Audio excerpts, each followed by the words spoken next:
Well, apparently I missed something funny while I was being very attentive to the podcast. Yeah. You know what happened? I don't know. You shat yourself or something? Well, close. That's pretty All close. Right. I made a widow burp. Cute. Well, cool. Hello and welcome to the Benzo Rehab Dungeon, episode 88. It is the 22nd of April, 2022. I am your host, Michael Deebs. Joining me, as always, co-host Danko Suvin, little burpy guy from the Instagram handle @DankDeLuz. Also joining us, as always, John, the producer from the Instagram handle @WhoCares, and I'm going to keep shaming him until he does something. What a piece of shit. Right. We are joined by a special guest, Sweet J from the Instagram handle @JLateral. Jay, since you are the guest, you'll go first. We'll do pleasantries with you first. How are you doing today? Jay. Hi, it's the middle of the night. Oh yeah, I should add that I'm very excited to be here. Jay has very graciously accepted staying up until 3:30 a.m. Her time in order to do this episode, which we appreciate and commend her for. Your medal is in the mail, I promise. I'm very excited to be here. Thank you. It's actually a bunch of shaved metal instead of a little wood box. Your metal is in the mail. John, how are you? I'm great. Oh, great. Good to hear that. I don't remember giving you permission to feel that good, but well, great. I guess I do what I want. Oh, we're not writing this guy hard enough. Yeah. I need to give him more busy busy work during the week. Write me up. Coloring book pages. Write me the fuck up. Right. And Dorian, how are you doing today? Danko, sorry. I didn't use your internet pronouns. I'm doing pretty good, but so there's one thing that's been bothering me a lot recently. All right. What's that? And it's that, so Jay is cool and all. We'll say that to start. Mixed reviews. Yeah. I mean, depends who you ask. But one thing I really, really dislike about her is that I can't do her accent, so I can't do cool impressions of her. Yeah. So it's a tricky accent because she's a French woman living in London. I'm doxing her right now. I was gonna say there's a lot of layers of imperialism. Yeah, I'm collecting the imperialisms. Right. So go ahead. Yeah. How do you have any tips for us, Jay? For imperialism. No, well, yeah, of course. You see that dark look she got in her eye? It's just like bred into her. No, but power. Doing your accent. Oh, I've got no idea how I do that. I guess you just do that naturally, huh? It's really funny because for British people, it's very, very obvious that I'm a foreigner. Mm-hmm. And for French people, I used to work in hospitality. When I was serving French people, they would tell me how great my French was. And I was like, thanks. They could not get their head around. For sure, I was British. Actually, this is an offensive question, but I feel like it's a go on. Do it. This is actually for Mike. Oh. But has anyone ever complimented you on how good your English is? Absolutely. You really? Oh no! That sucks so bad.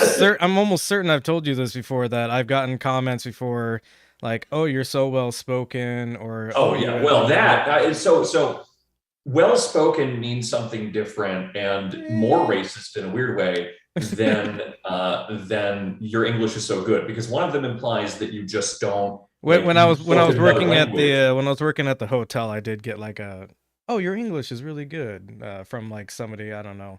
I want to say that they're probably from like the northeast of the United States. Right. And so they just The assume that most racist everybody. people somehow. Well, no, I mean, I just assume. I mean, kind of, but I just assume that they thought everybody. They probably assume everybody working in a hotel in Southern California is like Hispanic from Mexico. No, absolutely. I mean, was everybody Hispanic? Was that? No, we had plenty of white people. They were all in charge. They carried whips. So normally we front load all of our bullshit, news stories and stuff like that, but we are going to be conscientious of the fact that Jay is up very late for this podcast episode. So we're going to get into the meat and potatoes first, and then we'll backload our bullshit, so to speak. Tonight we are going. Bullshit doesn't sound good. Yeah, I know. Backload our bullshit. So I have a big announcement, but first I want to get into what our subject is today. We're gonna be talking about a group of people, and they're worse than animals. And if you ask me, they all belong in hell. And if you don't believe that's true, then you're fortunate enough so that you can believe that's not true. You're fortunate. So, of course, the topic of tonight is the French people, who are, they're worse than animals. And the big announcement I have is that I got a soundboard. So we're now all doomed to that. Yeah, I'm glad we're backloading our bullshit today. Yeah. Well, yeah. I was being disingenuous, John. It's a thing I do all the time. One thing I really like about that worse than animals clip, which is an amazing clip, that's so good, is that at first I thought, and then I remember where it was from. At first I thought it was him saying something about roasted animals. Yeah, close enough. And I was just imagining it was some kind of like Jungian fantasy about like, becoming your internal caveman or something. And, right. Roasting trans people over the fire or whatever. No. when you roast trans people over the fire, they're in hell. Hell. I've got others, but they'll make themselves known as we progress and maybe we trigger me end up tapping the button. Yeah. I'll tell you what though, that guy Jordan Peterson. Yeah, he's got pretty good English. It's very well spoken. For a Canadian, I guess. Yeah. All right. So let's get into the topic, the main topic of tonight's episode, which is the election of France's new president. Yeah, who won? Nobody yet. Especially not France. I think is. France. I'm trying hard not to say France like shitty people do. No, but it's weirder for you to say France. It's pretty weird. Yeah. Jay, opinion. Do I say France or do I say France? Either way, as long as you're very offensive, then I'll take it. Okay. So here's the thing.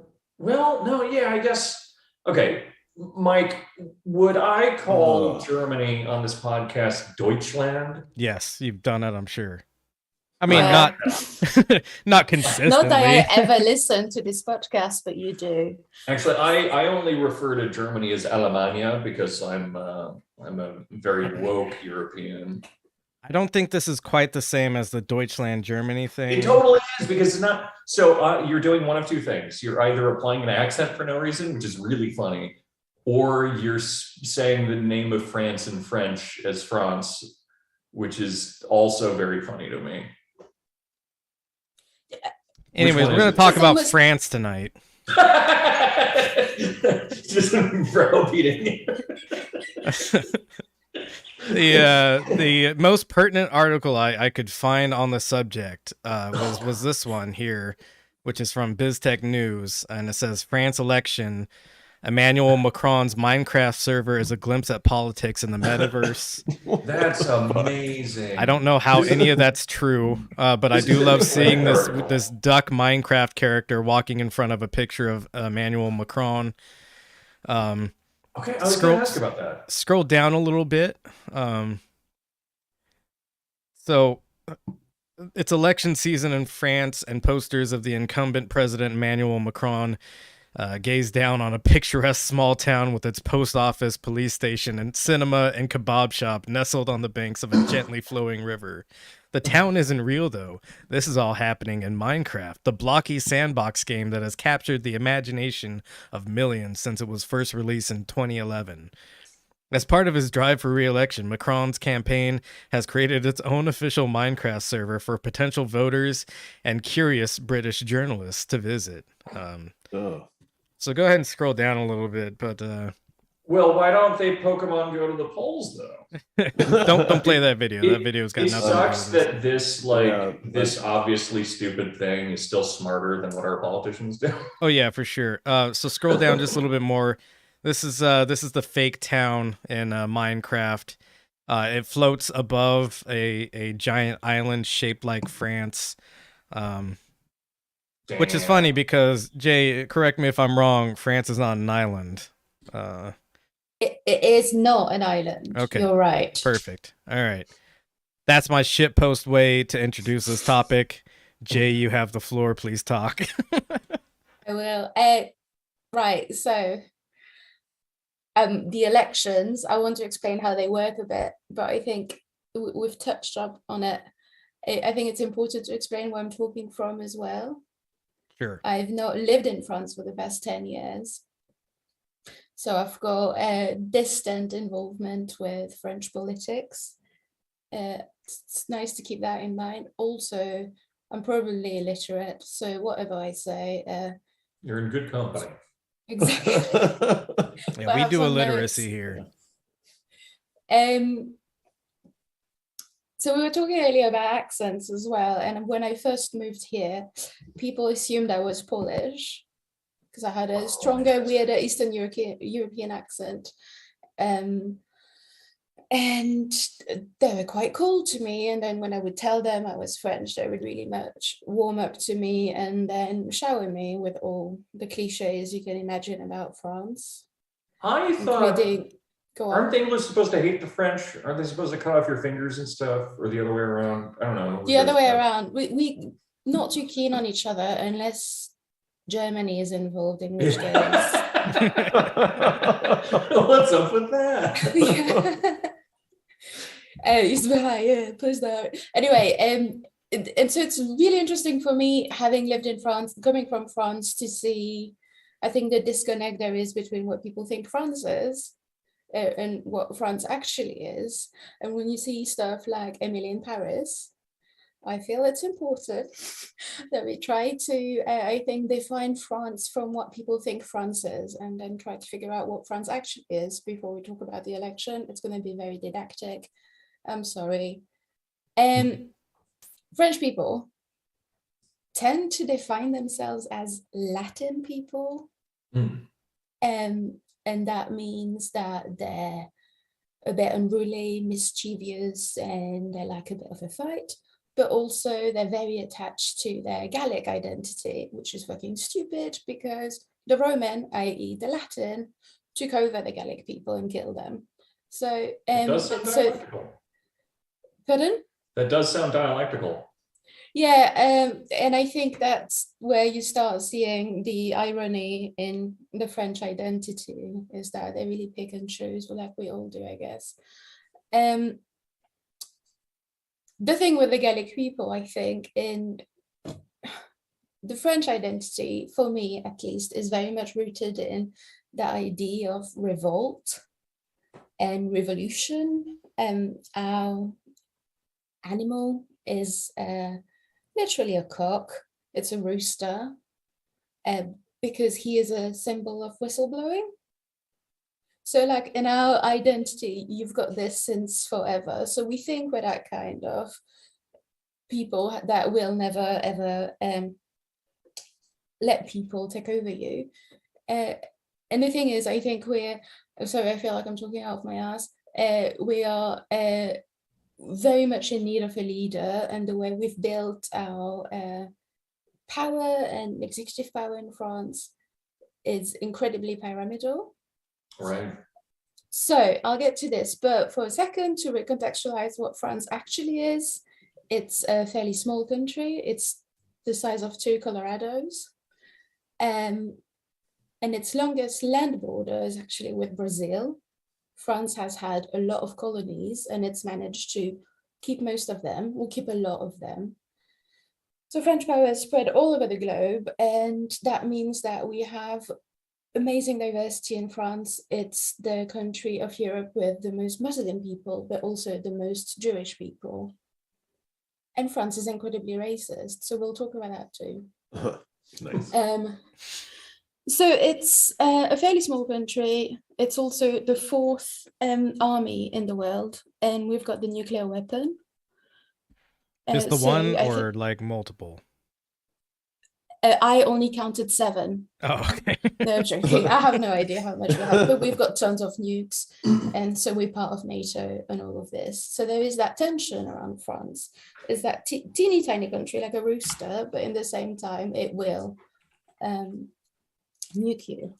Yeah, that's actually something that I like to bring up a lot when people go off on how the French are cowards and all that, which, you know, maybe, who knows. But is the fact that, you know, the US is behind pretty much every military engagement that has happened in the world over the last 100 years, but France is behind all of them that have ever happened. Like every war that has ever happened is France's fault. Except Iraq.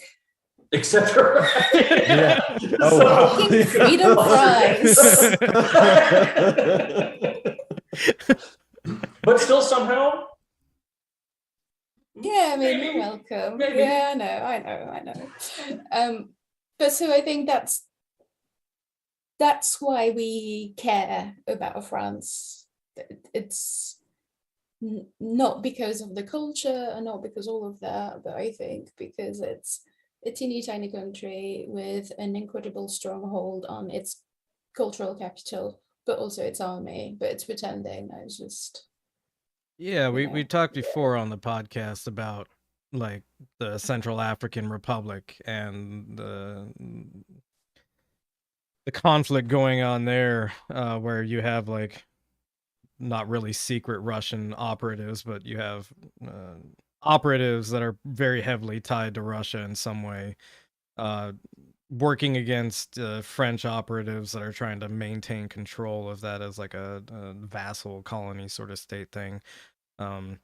Yeah, France is all over the fucking place, despite it being a very small country within its own borders. Yeah, and another thing quickly as well about France, it's a very old country, which gives it, I think, part of its power. One of the reasons why it's an old country is a lot of its borders are natural borders, so they're either littorals or the mountains. The only border that's quite flat is with Germany and Belgium, and that's been heavily contested for 200 years until we created the EU in order for us to stop killing each other and to go and kill people somewhere else. So a lot of its powerful claims, I think, are more to do with geography. Anyway, the weather, I want to explain quickly how executive power is organized in France. We are under what we called our 5th republic. So every time we change our constitution, it's a new republic. Our first republic was just after the revolution, so we are number 5. And the structure as we know it has been created in 1958 by Charles de Gaulle, the guy who didn't win the war, but managed to win World War II anyway. So the way it works, so basically he got into power and then designed this, and it's like, what I'm going to try to show is that basically we elect a king, we elect a monarch in France. So the president is the head of state. It's got all the symbolic powers as well as the representative power. It's also the head of the army. They can call referendums, they name the MP, and they can decide to dissolve the National Assembly, where all our member of parliaments gather if they feel that that was necessary. Which is the funniest and coolest move you can pull in Europe, from what I know. That's never gone poorly. Oh, sure. And we also have, just because when I say that they are very similar to monarch, the president has presidential pardon. So if someone is in prison, the president could decide that they come out, and that's something that we have from our previous monarchies. So president is elected, names its prime minister, which has to be part of the majority that came from the legislative elections, and then together they organize the government and so on. To be a president in France, you need to be godfathered into it. That's what we call it. We've got about 300,000 mayors, and you need 500 of them to sign a paper saying, yeah, sure, I'll back you up, you can run. So we have a potential to have tons of people. You just need to be 23-year-old, but you can do it on your own. You don't need a party to back you. I would argue you need some money, but not that much. And then you're good to go. We've got direct suffrage in 2 rounds. So the way it works is that whomever manages to get on the lists, so this year we had, I think, 13 different people. You go in, you put a name in an envelope, we count them. If there is no one that has more than 50% of the votes, 2 weeks later, we take the 2 runner-ups against each other on round 2. And then someone's bound to have more votes than the other. So that's a system that works fairly well in a bipartisan system where you have 2 main established parties and small little parties around. Usually, historically, you'd have Parti Socialiste, which is actually not socialist, but social democrat, and they're now liberals on one side, and on the other side you have a more conservative right, and then smaller parties like communist parties, Greens. We used to have very traditional parties or stuff like that. It works quite well. And then during the 2 rounds, what usually would happen is that smaller parties would make deal with the bigger parties and then be like, guys, let's vote for them, and then we'll have that ministry or this or that, and then you organize power like this. This year, I just looked it up, 94% of people who could vote were registered to vote. And the way we organize vote, it's a ritual. It's, I think, a spectacle. It was appalling that only 74% of the people who are registered to vote went to vote this year. So we've got a lot of people, like it's French people are incredibly involved into it, but I think it's quite a circus. People show up to vote once every 5 years and then nothing really happens. But so that's to give you an idea. And to talk briefly about the ritual of voting as well. It's always on a Sunday because legally you can't work on a Sunday. It's very ritualized, and I've not voted in France for a very long time, but I've never queued more than 15 minutes to vote. It's very easily accessible. There's loads of rules on how you vote and how it's counted, and it's all organized by the French Republic and under the guide of the French Republic, so that the institution is already building itself there and giving itself its own power. Guys, if you have any questions, please ask me. I'm sorry, I'm really distracted by one guy in the chat that's mentioning that France is not an island, and I don't know if it's genuine or not, because I'm pretty sure France is an island. But this guy might be too dumb to realize. Every man is an island. We saw it on every Minecraft man is an island there. Every France is an island.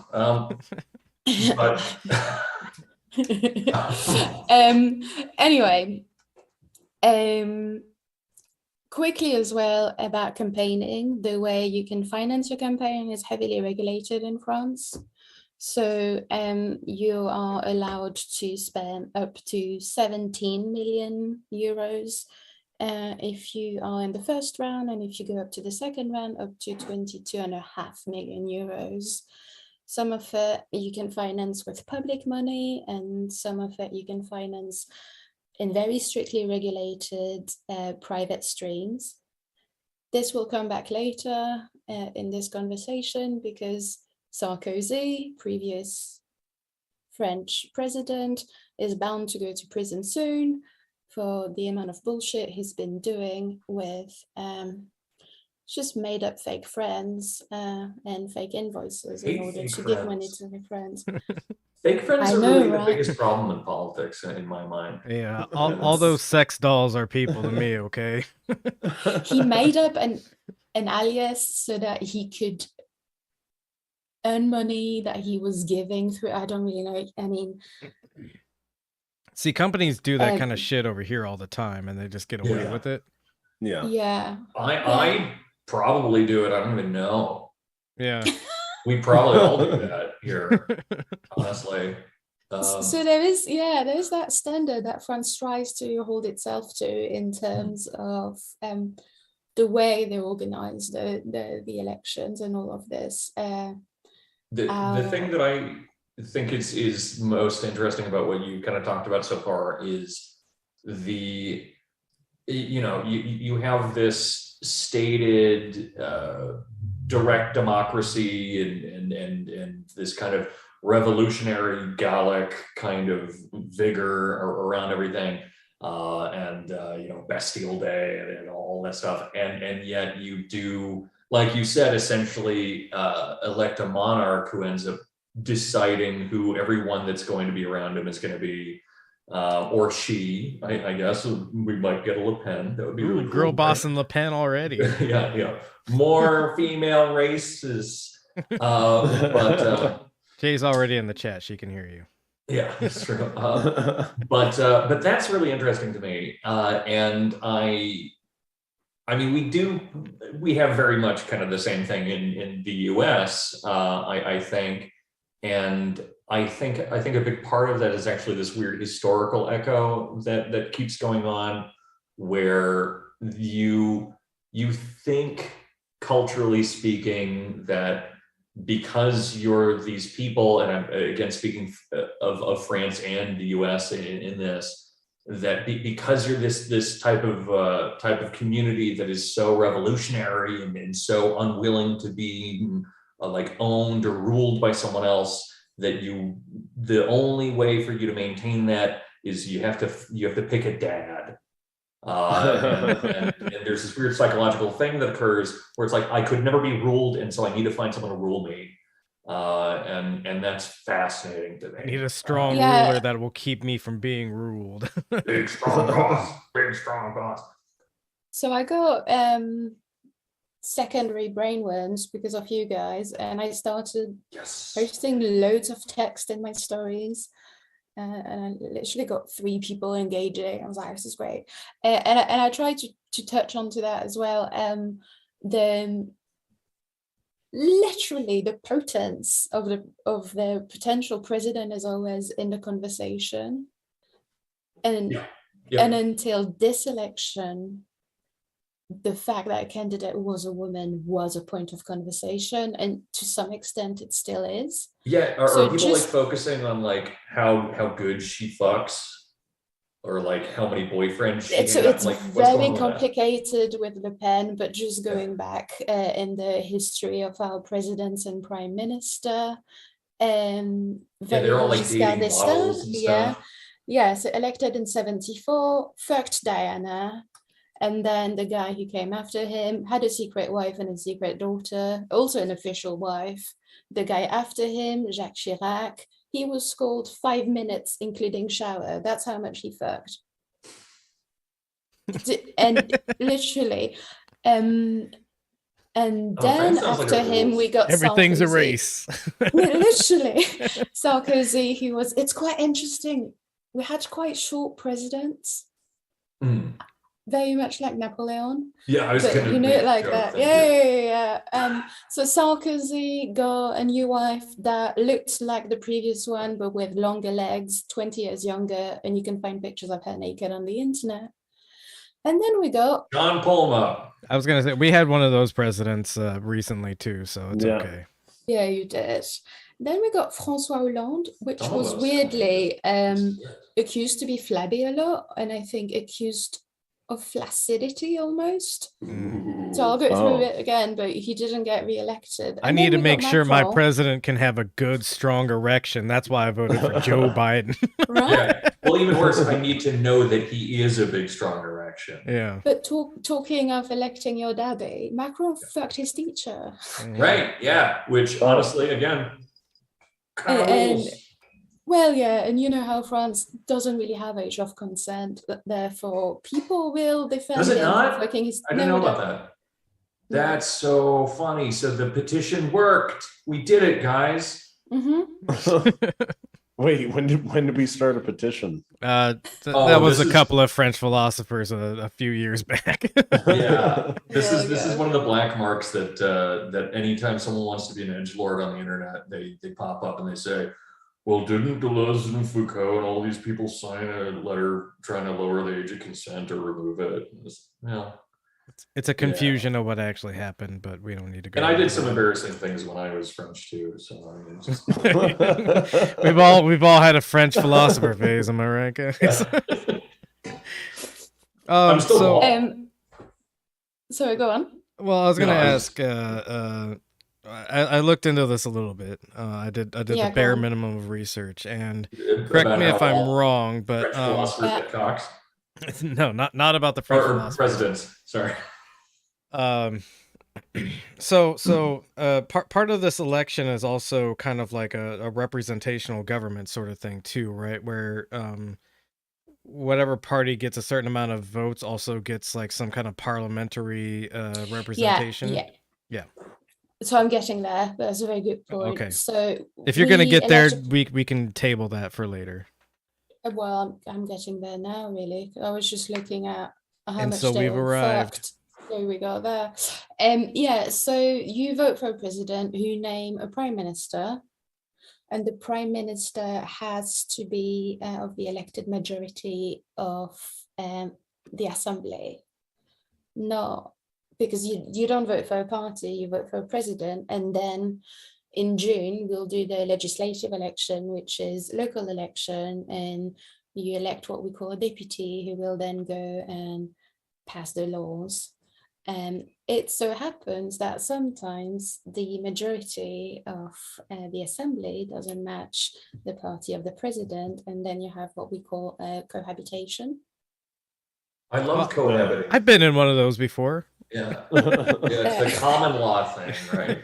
And this is really much against the spirit of the Fifth Republic, because this is not how a monarchy works, but it makes the gears of the Republic work backwards almost, and it makes it very complicated to, basically your boss is always against you, which I'm sure John and Danko know what it feels like. But yeah, so I'm planning in a second to go back through historically what happened since 95 and coalitions, well, cohabitations, to see how we ended up as royally fucked as we are right now. But there's one thing I wanted to mention as well quickly. One of the great French value, that is one of the reasons I think we're so fucked right now, is secularism. And historically, it's 1905. France decides to completely sever its ties with the Catholic Church, and that the state is without a God and without a religion.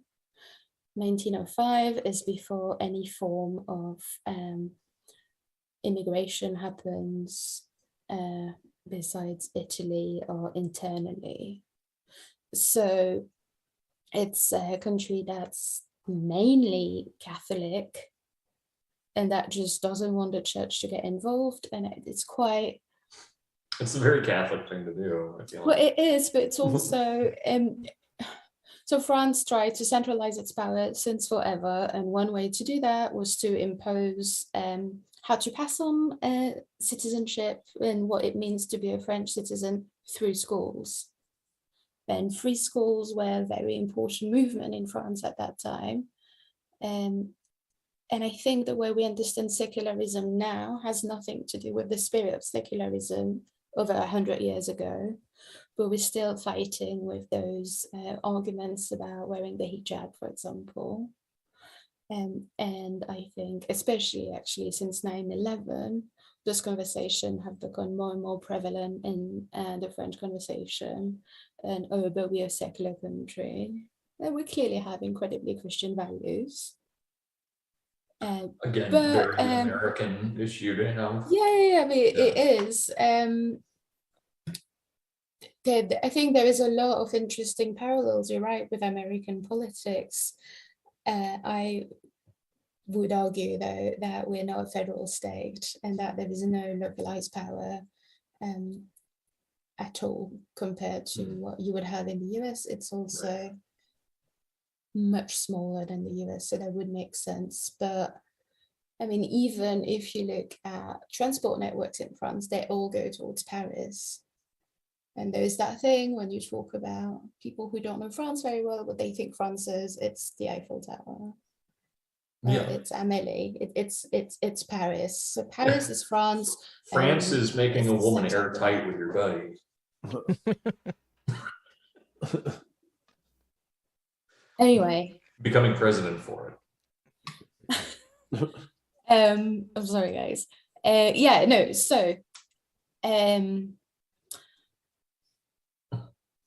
The Socialist Party is created in 1905, and slowly it has disintegrated today to, I think it's dead. But let me check. In 1901, François Mitterrand is elected as the head of the Socialist Party. At the time, they're still fairly left. And I think it's the first big stabbing in terms of politics that will degenerate into further liberalism. He passes policy through the EU that will have to denationalize some of our institutions like trains and electricity and energy, which is now becoming privatized because of those laws that were passed at the time he was elected. In 1995, Chirac, who was the runner-up for a while. In Chirac. Chirac. I will laugh. Sorry. Oh, I'm sorry, guys. I need to stop talking on this stupid podcast. No, I love it because I can hear myself so much and my stupid yet and graspable accent. If you want me to interrupt you, just blink or continue speaking. So anyway, Chirac, runner-up of Mitterrand in 88, finally gets elected in 95. At the time, you're elected for 7 years, but the legislative election that we just mentioned with the National Assembly are for every 5 years. So we started seeing a pattern of having 2 years of cohabitation towards the end as disgruntlement. So Chirac thinks he is brilliant, and as soon as he gets in, he dissolves the assembly. There is a vote. He fucks up. Chirac is the right wing, and the left wing, Lionel Jospin, gets in, and it's 5 years of cohabitation. So that means it's 5 years where you'll have headbutting completely all the time, where the Socialist Party is squeezed between the policies they're trying to impose and a president who will constantly block them, but also he can name some of his ministers. So it's like a shit game of chess. That gives power to the smaller left-wing parties that start realizing that the liberal shift that the Socialist Party is taking is not good for them. In 2002, Chirac runs again.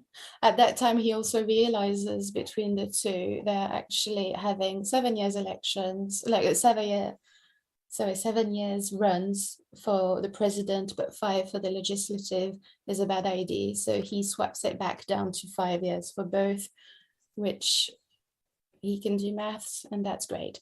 2002, he runs again, but by then the left has completely exploded in so many different little parties, and they really struggle during their cohabitation time, that although, as per usual, you were expecting to see the bipartisan and see the main right-wing candidate, so Chirac, and then Jospin again in the second run, you get Jean-Marie Le Pen.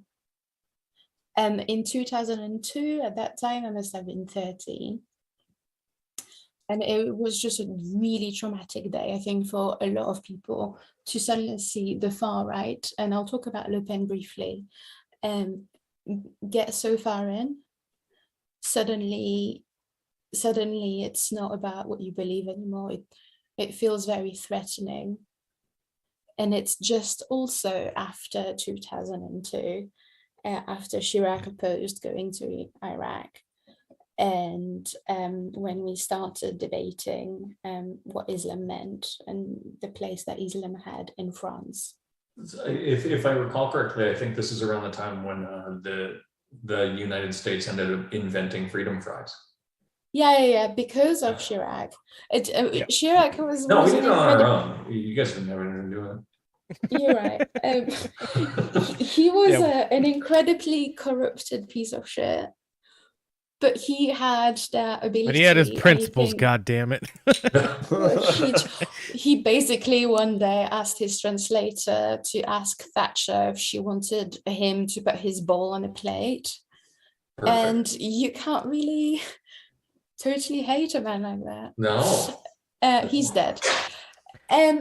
I think any mention of Chirac also needs to come with a mention of his first name, Jacques Chirac. Okay. Fair enough. Jacques Chirac. That's just a poetic name. I'm sorry. Also, isn't that the name of that awful liquor that Jay's? That's Ciroc. Shut up. A little bit different. Shut up. Whatever, man. Was it a grape vodka? Yeah, something like that. That's shit. Yeah. Can't believe you guys voted a grape vodka into. Yeah. What's wrong with your country? Yeah. So there is no age of consent, but there is an age to vote, and I was too young not to vote for him. Oh. You were too young not to vote for him? I think she got her double negatives mixed up. I don't know. Okay, I was like, so... Yes, I did. Yes, I did. They get them confused. At first, I thought you were saying I was young and rebellious, so I voted for Chirac. Look at Danko punching down on someone who speaks English as her third language. She's very I'm a foreigner. Thank you. Oh, wow. I'm full of shit. It's also 4 a.m. and I have COVID, so I want to die. Okay, so Jean-Marie Le Pen. COVID though? Sorry, is it you can't smell your farts? That is true, but my farts smell delicious, so I usually miss that when it happens. Every time I get COVID. No, the thing that really rules about it is that you get COVID and it lasts for so fucking long that people can like forget that you have it, and so you can use it as an excuse for the rest of your fucking life. Yeah, like even ignoring long COVID. If you told me because you had it last week when you were in our workshop. See, Sweet J is in our workshop, and she's so a wonderful sweet. But you had it a week ago. But you could tell me in 3 weeks that you have COVID, and I would think nothing of it. I would just think, oh, Jay still has COVID. I have people doing my shopping for me. Yeah. Because that's amazing. Because they pity me so much, they don't want me to give them money for it. And I'm like, okay. That's amazing. Get me groceries. I need banana. Okay. Jean-Marie Le Pen. Let's talk about this awful piece of shit quickly.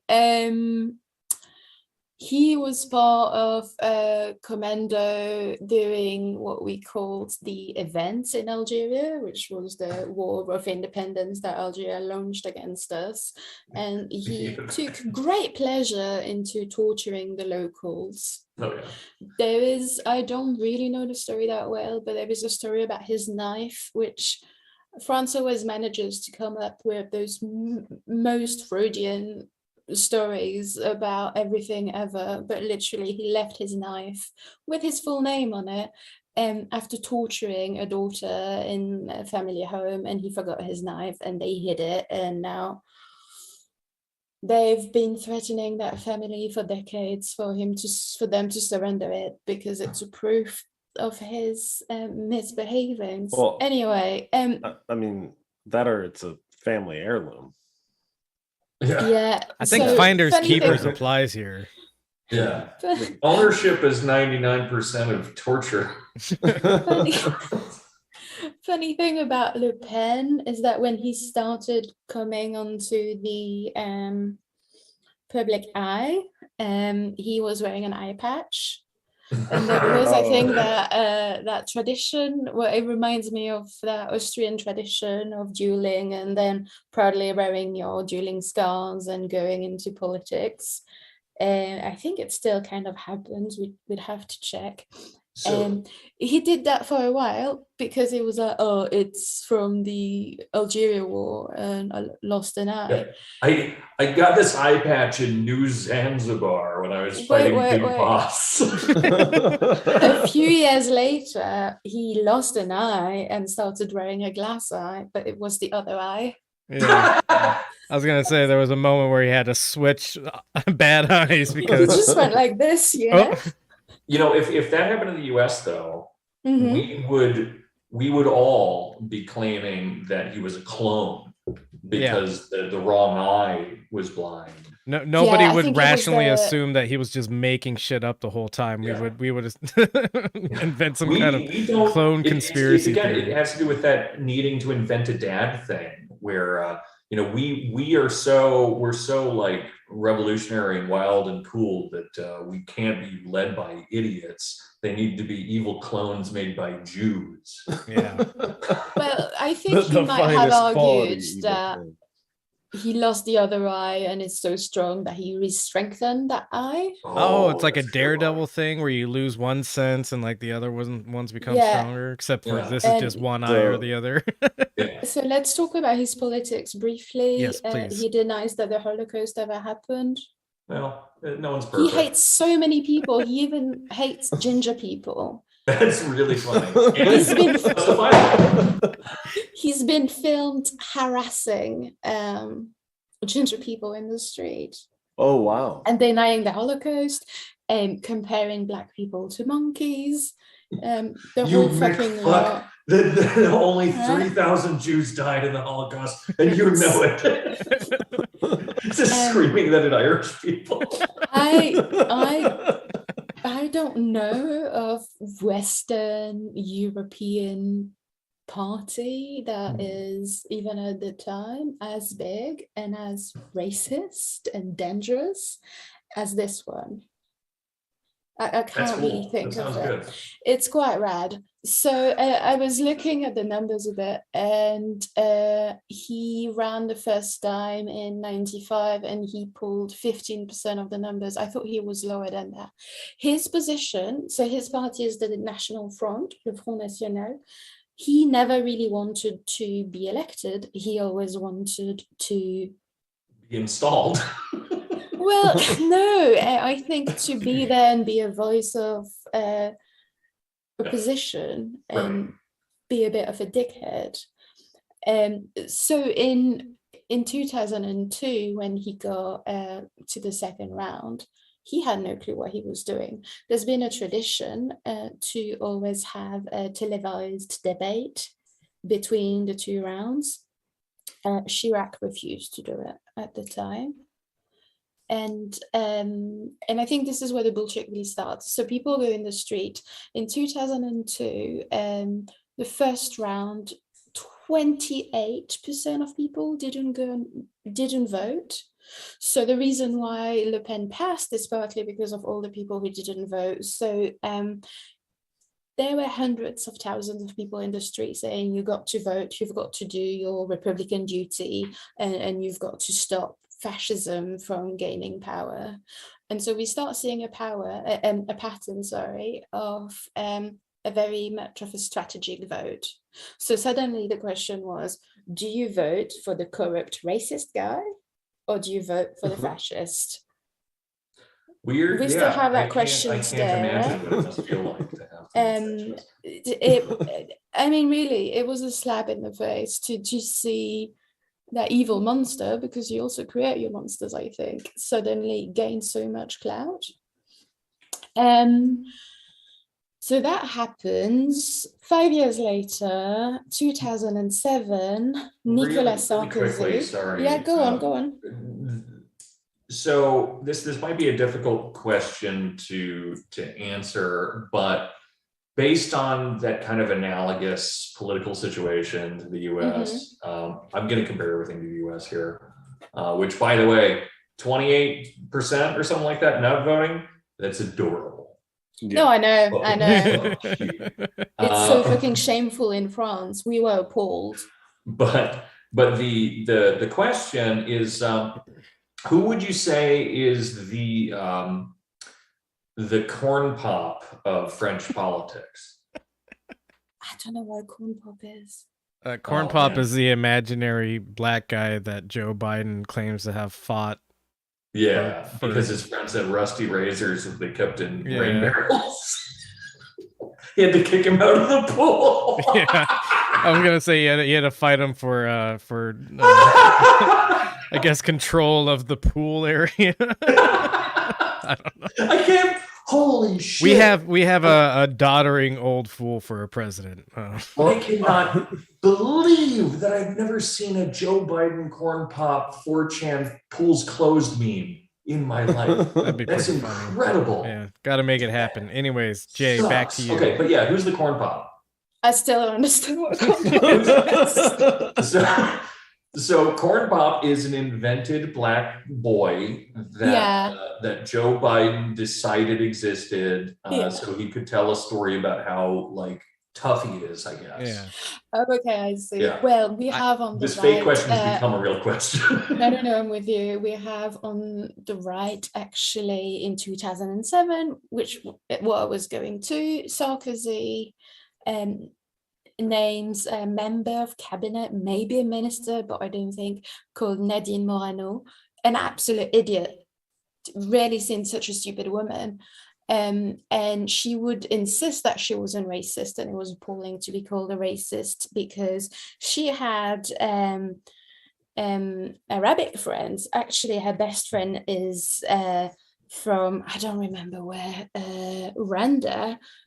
So she's blacker than an Arab. That so rules. She can't be a racist. Fuck yeah. That's almost it's like a racial Joe the Plumber moment. Does anyone remember Joe the Plumber? Yeah, I remember. My black friend said it was okay, you know? I think I figured it out, though. The corn pop. Okay. The French corn pop is Algeria. Jesus Christ. Which is the whole country of Algeria. I was going to say the corn pop is the senior Le Pen's bad eye, because we don't know which one it is. And it may have never existed. We got almost an hour in before it just became incomprehensible. Yeah. Jay, please continue with the history. Yeah. Thank you, my dear. 2007. So, briefly, French politics, not only are all of this a fucking class and a cast of their own, produced by, we've got an elite production program. It's amazing. We have our own schools where all of your favorite writers went to, and we just pop them out and churn them out. So they've been there forever, and then they all stab each other in the back.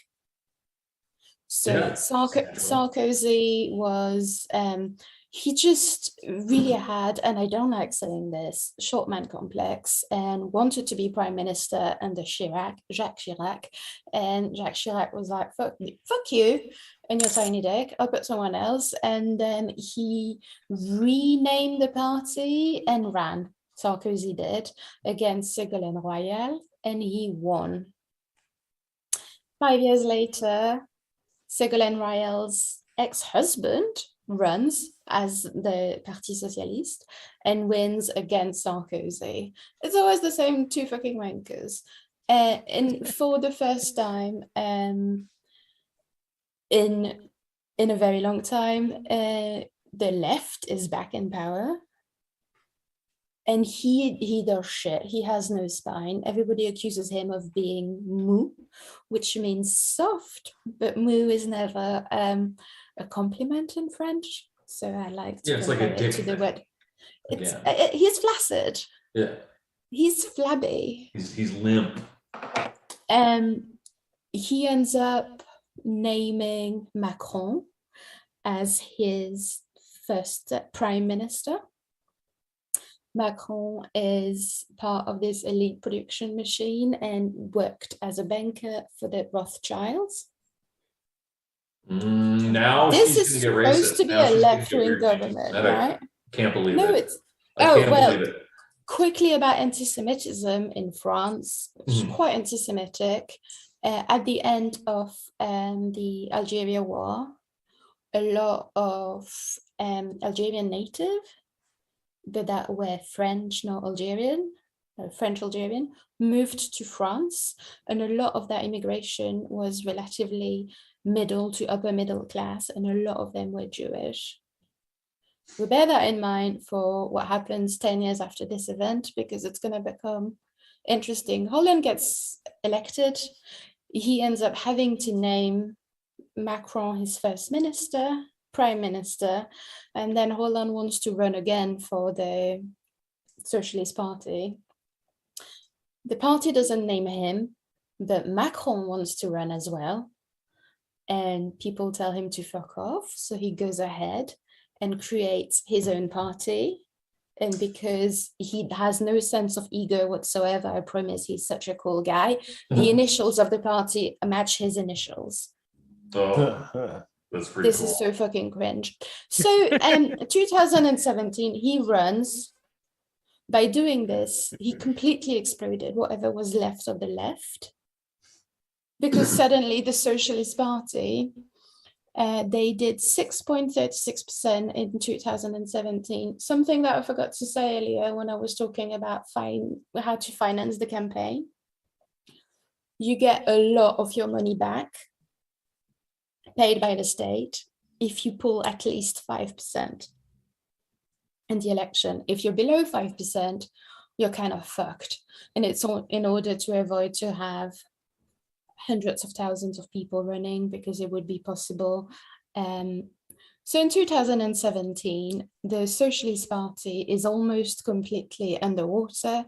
Macron presents himself as center-left. The sensible neoliberal in the room, if you will.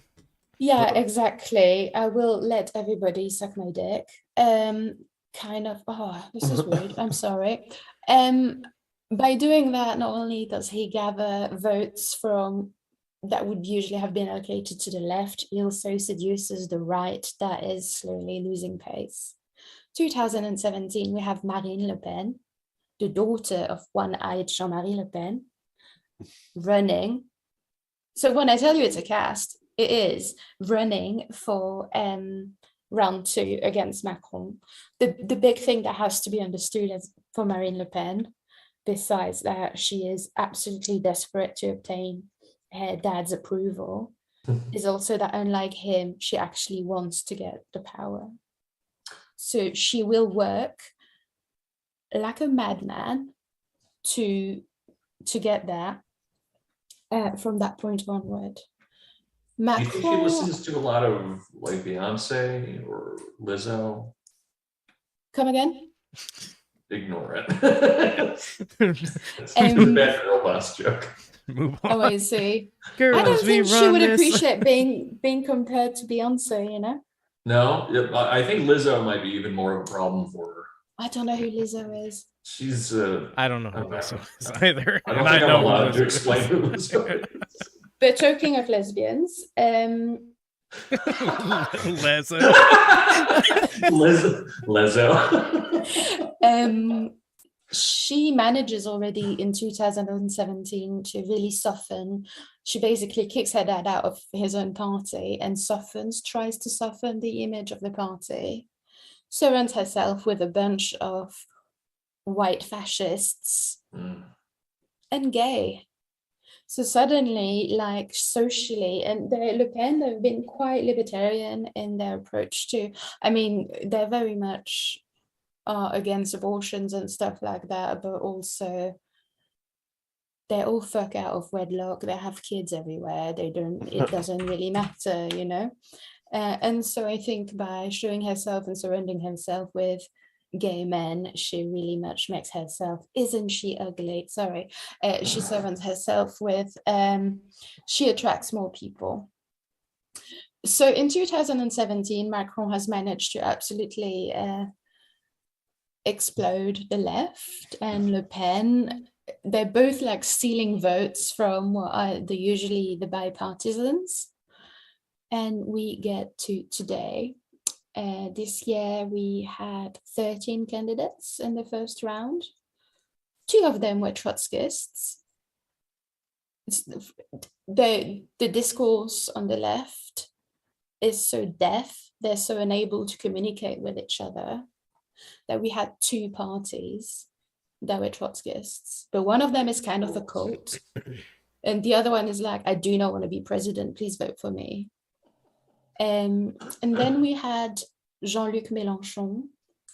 He was running as he was trying to unite the left.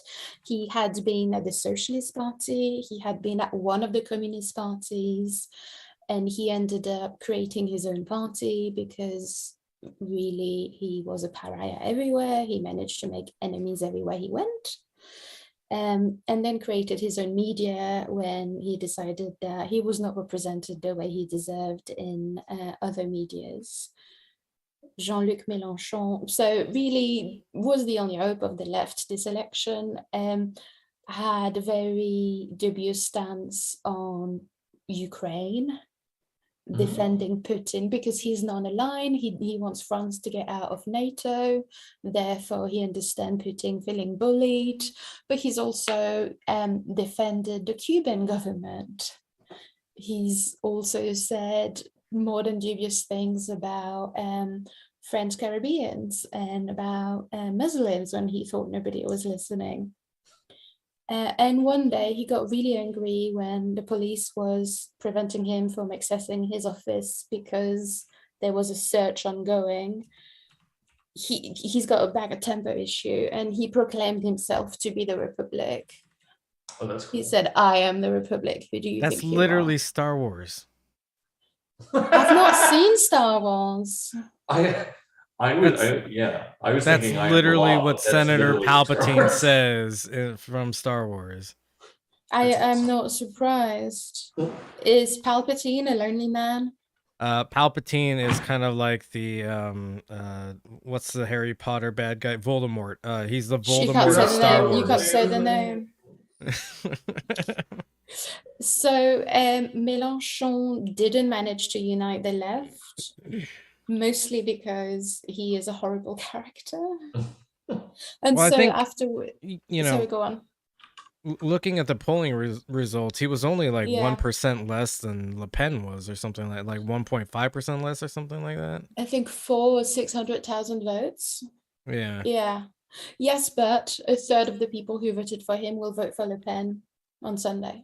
Right. No. I get that for sure. But it's interesting that even though he's such an unpopular person, he still managed to almost be the runner-up to Macron. We thought there was hope that he would be. We also knew that whatever happened, he would not get elected, whether it was against Macron or against Le Pen, they would pass over him. But now we're in real dangerous waters, I guess. We are in more dangerous water, and arguably, I'll try to show how both have won already at this point. Both Le Pen and Macron, I think, have won. But one will win more. Just briefly on Mélenchon and Macron again. Macron managed in 2017 to annihilate the Parti Socialiste. He's done now the same this election with the main right-wing party, which name I forget because they change every 3 years. But he started under Hollande pretending he was left-wing. Then he presented himself as a centrist. He's more right-wing than Charles de Gaulle, at least much more liberal. So I guess if we wait another 5 years, he might actually come out as a fascist. That's exciting. Natural progression. So earlier I was talking about those 5% of votes you need to get in order to get your money back. The two main parties that you would see around 10 years ago didn't pull 5%. That means they're in debt. That means probably it's the end for a lot of the political landscape as we know it. And talking about funding your campaign, great point of contention with Marine Le Pen is that she borrowed money from Russian banks in order to finance the campaign. That's fun too. That's wild. People just don't pay their campaign debts in America. Yeah, what's wrong with you guys? Yeah. We just have a complex financialization loop, which actually I'm certain that the exact same thing's happening there. Say again, sorry? No, just like a complex loop of like owning that debt and then like buying your own debt, or just. But that money has to be paid back by the French government, therefore the taxpayer. That's why it's so much regulated, but that's why also debts are that's why there's a lot of conversation about it, because it's not a private debt. That's eventually that's money that you're going to have to claim back, not me, but most people living in France, lots of them not French, will still pay by paying taxes, right? Sorry, I forgot where I was going with this, but this is basically where we're at. So Mélenchon, so we've got that great thing as well, where at the end of round one, everybody who didn't get to round two is like, guys, you should vote for this dude, or you should vote for this dude. Mélenchon knows very well that people don't actually like him, and that a third to 40% of the people who voted for him would vote for Le Pen. He's got no interest in saying vote for Macron. So what he said is, guys, you shouldn't vote for Le Pen. I didn't say you should vote for Macron. And one of the big debates when we talk about strategy is, should I vote or should I put a blank ballot through? Because then what happens is he gets elected with a very small difference, and then his power is in question. We had the debate night before last, which was a repeat of 5 years before, because it was the two same candidate. In 2017, Le Pen was awful. She was really bad. She was childish, she was rude, she was flapping around looking for her numbers, she had no idea what she was doing. And then electorally, she got fucking like landslided too, right? She did, yeah, partly because she was bad. And then she realized, so she changed the name of the party, she changed her image, she started posing with her cats. It's, she started posing with her cats, and she started referring to her party as the ye old cock and ball party. So it's quite interesting because she is the least woman of the women that run, because she is the fascist. Go on. The gall and ball party. Ooh. Well done. The cock and gall? They're both, do you know they're the same word, gall and cock. Anyway. Like a rooster. When Marine Le Pen takes over and starts torturing people, it'll be cock and gall torture, huh? So she did that thing during the debate where, because she has a problem with women because, you know, she doesn't think they should abort. Saying, oh, I'm a woman, I've always cared about women. And then the only way she found to defend women is to say she was against the oppression that men put on women when they make them wear the hijab. Oh, that rules. That fucking rules. That's very good. And then Macron was like, no, actually, I'm a racist, but in a different way. So, like, I got, and I was because like, Macron is the one that like banned the wearing of the hijab, isn't he? I think it's Sarkozy. Oh, okay. And then it came back. It's the niqab, so it's the full on with, you know, just the slit for your eyes. All of these measures, it's quite interesting because I live in a country where people do it and nobody gives a shit. And so nobody gives a shit. So you wear whatever the fuck you want. It's not a point of debate. The reason why it started being a problem in France, it's because French institutions are secular. So while you work for the French government, you can't wear any religious sign, including headwear. It's never been a problem when Christian wore a little cross. So would you say the niqab is like an anti-work movement? Shit posting. just move on. Just roll on. Anyway, there was something I wanted to say, but I forgot what it was. I need to talk about no, it's okay. I need to talk about Zemmour briefly because the right is also relatively imploded. I mean, we had 13 parties running, and I forgot his first name. He doesn't really deserve one. Zemmour ran actually right of Marine Le Pen.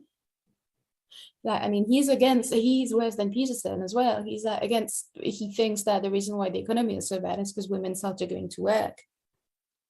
That's what it is. He thinks that, I mean, and Marine Le Pen thinks that too, but she's not as out about it. He thinks that there is a Islamist agenda to replace European population with Muslim population, and he never says Muslim. He always says it's part Islamic. of their conspiracy to make women go to work and not wear niqabs. I mean, and so the interesting thing about, oh, look at that, sorry, in the pictures, look at that ugly woman, that's Brigitte Bardot. She's a fascist. That's what happens to you when you have bad politics. You just become ugly. Yeah. You turn into Ursula from The Little Mermaid. I was gonna say, all these pictures of Marine Le Pen with her cats reminds me that Hitler had a dog that he was very fond of. Yeah. But did Hitler have 2 sloths? I don't know. 2 what? 2 sloths. There's a picture up where she's got 2 Oh, sloths. you should Google. I'm sorry, but you should Google Putin and koalas. How do I spell any of that? Putin. Oh, Putin. Oh, okay. Yeah, I thought you said something else. Yeah, it's the way I speak. And then koala. Do you know that? Yeah, there you go. Oh shit. Putin KOA campground. There you go. Oh, that's very funny. That's great. Wait. Yeah, I mean, since we're shitposting, there was a story about Putin. Angela Merkel is terrified of dogs because she got badly attacked as a very young girl. And so part of the protocol when you meet with her is that you don't bring your presidential dog around because she's terrified of them. And John, if you look up Merkel, Putin, dog, Merkel and Putin met up and Putin brought his dogs in, and you can tell she's shitting herself. She's absolutely terrified of these things. And he was like, oh yeah, here are my dogs. He was asked not to do it. I think Putin, I think he's one of the baddies. He is kind of a bad guy, I've heard. So, yeah, go on. No, this is such like a silly thing, but I didn't know that Brigitte Bardot became a weird Le Pen person, and that's such an interesting transition because she was so fucking gorgeous, and then became a fascist and became really ugly. Yeah, it's weird. It's interesting. You're almost correct. Okay. She didn't become a fascist. She already was a fascist. She was just too pretty for people to give a shit, and quite silly, so it didn't matter.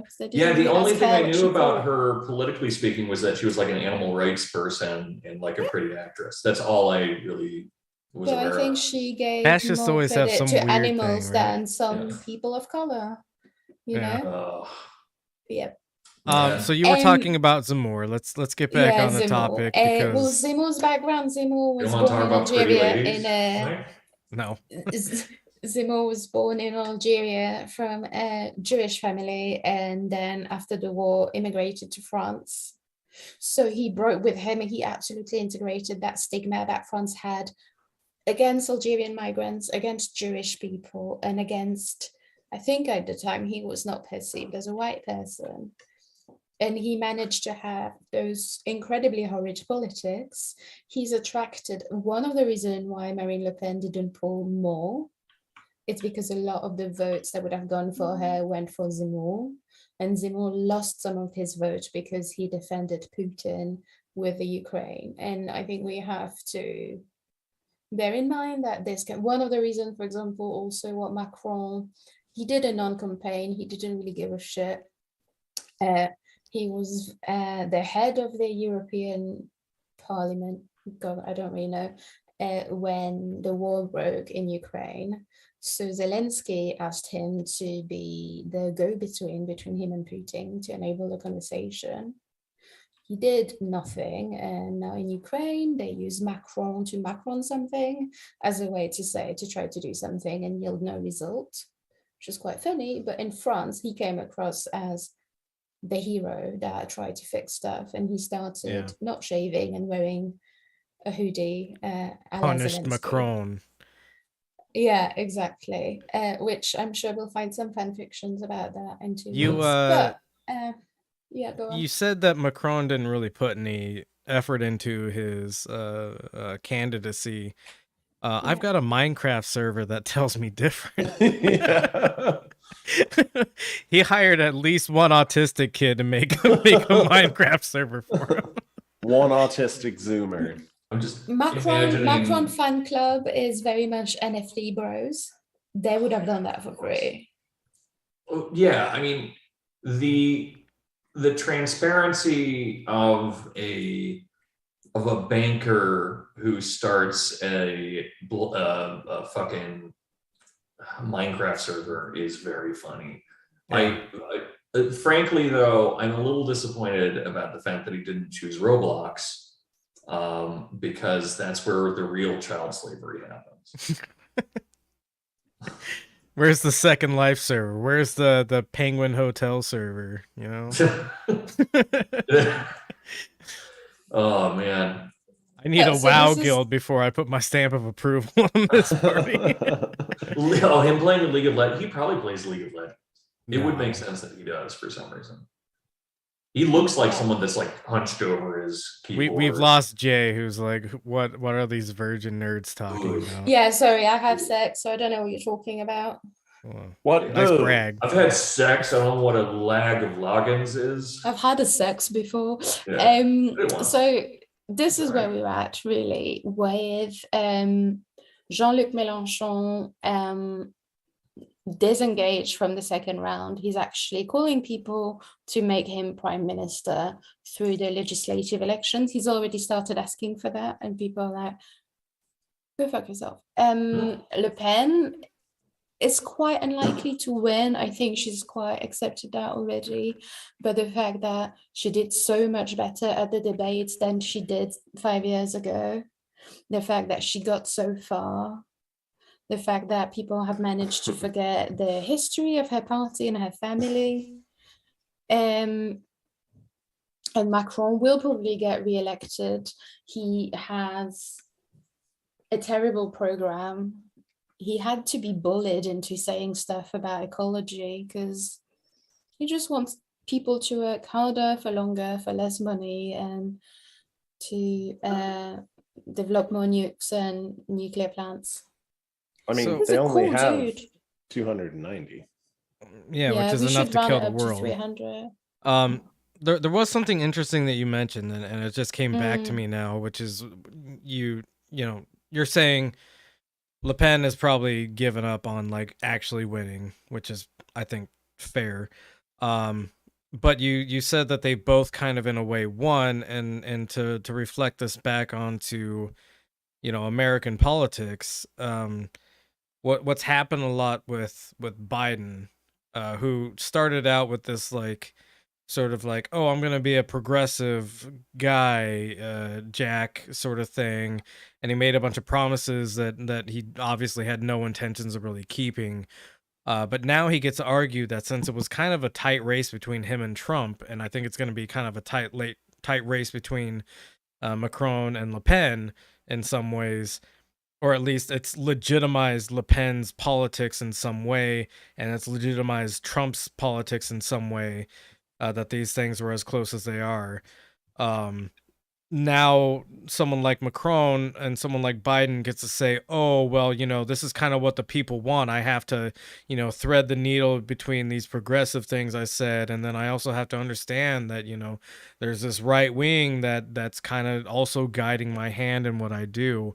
And I think that's what, best case scenario, you get Macron and you get the same thing that's happening with Biden, which is he's not going to do any of the nice things he said he would do, and he's always going to lean back on, look, Le Pen almost won, so I've got to do, the kind of thing that people, I guess, want me to do. Absolutely, I think, and so a lot of the reason why people who voted left are considering voting Le Pen is first because they fed up because they're Bernie bros, accelerationists. They feel a bit, well, I think not consciously, but it is an acceleration. Is that a lot of the arguments I've heard are things like, she won't be able to actually manage the country, so you might as well put her there and then fuck her over in the legislatives. I think it's a bit of a death wish as well. And she knows what she's doing. She campaigned for the people.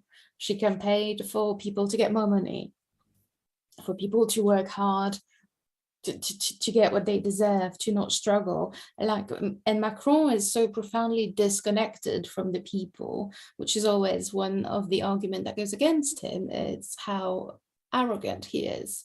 And Le Pen has managed to do that. And I mean, it rings a bit like 1933. Well, maybe there are too many foreigners in the country. Maybe there is an enemy. And maybe if we just focus first on France, well, maybe we'll be able to, the times are hard. And I think she's wrong, but I can empathize with feeling squeezed like that so much. The cost of energy in France has risen. And suddenly you spend your life working, and I think you all know this, working in order to pay bills, and you earn more than minimum wage and you struggle mid-month. Oh. And another thing I wanted to mention that I completely forgot, talking about Jean-Luc Mélenchon, his program is to abolish the Fifth Republic and start the Sixth one, because he acknowledges that the system as it is doesn't work. The problem with him is that he is the guy behind the idea. So he's the guy who wants to abolish the one guy, but he wants to be the guy doing it. Yeah. So there is a conversation already in France evolving around restructuring power, but it's met with a lot of resistance at the same time. Because if we kill Daddy, he was gonna want to fuck. we returned. It's all sex. Again, something we're going over in the workshop ad nauseum recently, every time we talk about fascism, because I feel like we need to, is this tendency for fascist movements or things that approximate fascist movements to attain their power by deferring it or claiming to defer it. And what I mean by that is that they're statedly apolitical, and they want to be placed in locus of political power in order to not perform politics. Which again is something seductive, and like we all kind of, I think, have in our hearts this kind of fiery wish that we could put someone into political power that will just cause all the shitty parts to melt away. But when someone's saying, "I'm not gonna," if I get to be your dad, I'm not gonna be your dad, you know. Be more like a friend, champ. It's a bad fucking sign. Hey, Slugger, I don't want to replace your dad, but right. It's even worse. Hey, Slugger, I don't want to replace your dad because I don't believe in the concept of fathers. I do believe in the concept of banging your mom, though. Yeah, I believe in the concept of banging your mom and probably, like, I don't know, locking you in the broom closet. Yeah. Now that's Harry Potter. Yeah. Never read it. I mentioned this before. I forget if it was on the podcast or not, but it was a weird realization that I had about myself, which is that I read the first 3 Harry Potter books, like 3.5, and then I realized that I didn't want to read any more of them because it became evident that Harry Potter would never go back to his abusive aunt and uncle, which was the funny part of the book to me. Like, I just really liked Harry Potter getting we're never getting back to the humor, huh? Yeah, it's just like, why is this kid living on their stairs anymore? This is bullshit. I don't give a fuck about these fucking wizards. Who doesn't want to see a 12-year-old thrown into the wall? Yeah. I'm sure you can find some videos of it on the internet.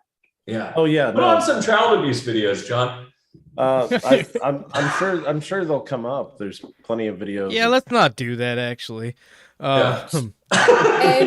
Jay. Yes, tell me. The Harry Potter of French politics. They're quite similar. Is there anything else that's really burning in your heart to say? I know it's very late for you, and I'm trying to be.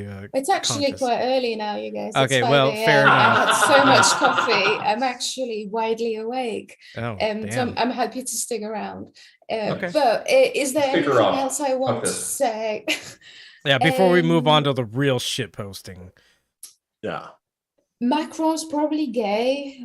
I hope and so. I mean it. And Brigitte is a beard. That's a theory that's running around a lot. Yes, there is something I want to say a bit.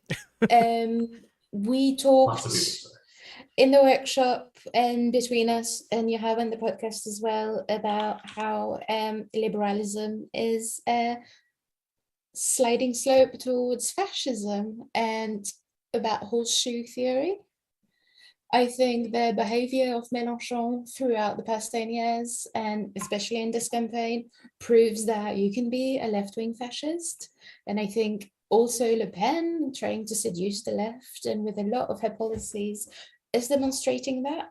And the reason why Marine Le Pen has so much power at the moment and so much credibility is because of Macron himself. Because he made her to be, you build, I think you build your own monsters, and it's like, oh, she's the one that we have to avoid, and people are like, we don't like you. Therefore, we like your enemy.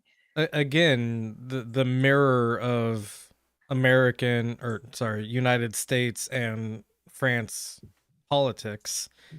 Obama is exactly why someone like Trump got elected, because he poised himself as this progressive. He was going to be the cool young president that got things done to help people. Didn't actually do any of that shit. Only reinforced like the banking structure of America and further, drove the poor into being poorer and the middle class into being poorer. And then the people became weird ideologues, and that's exactly how Trump came into being.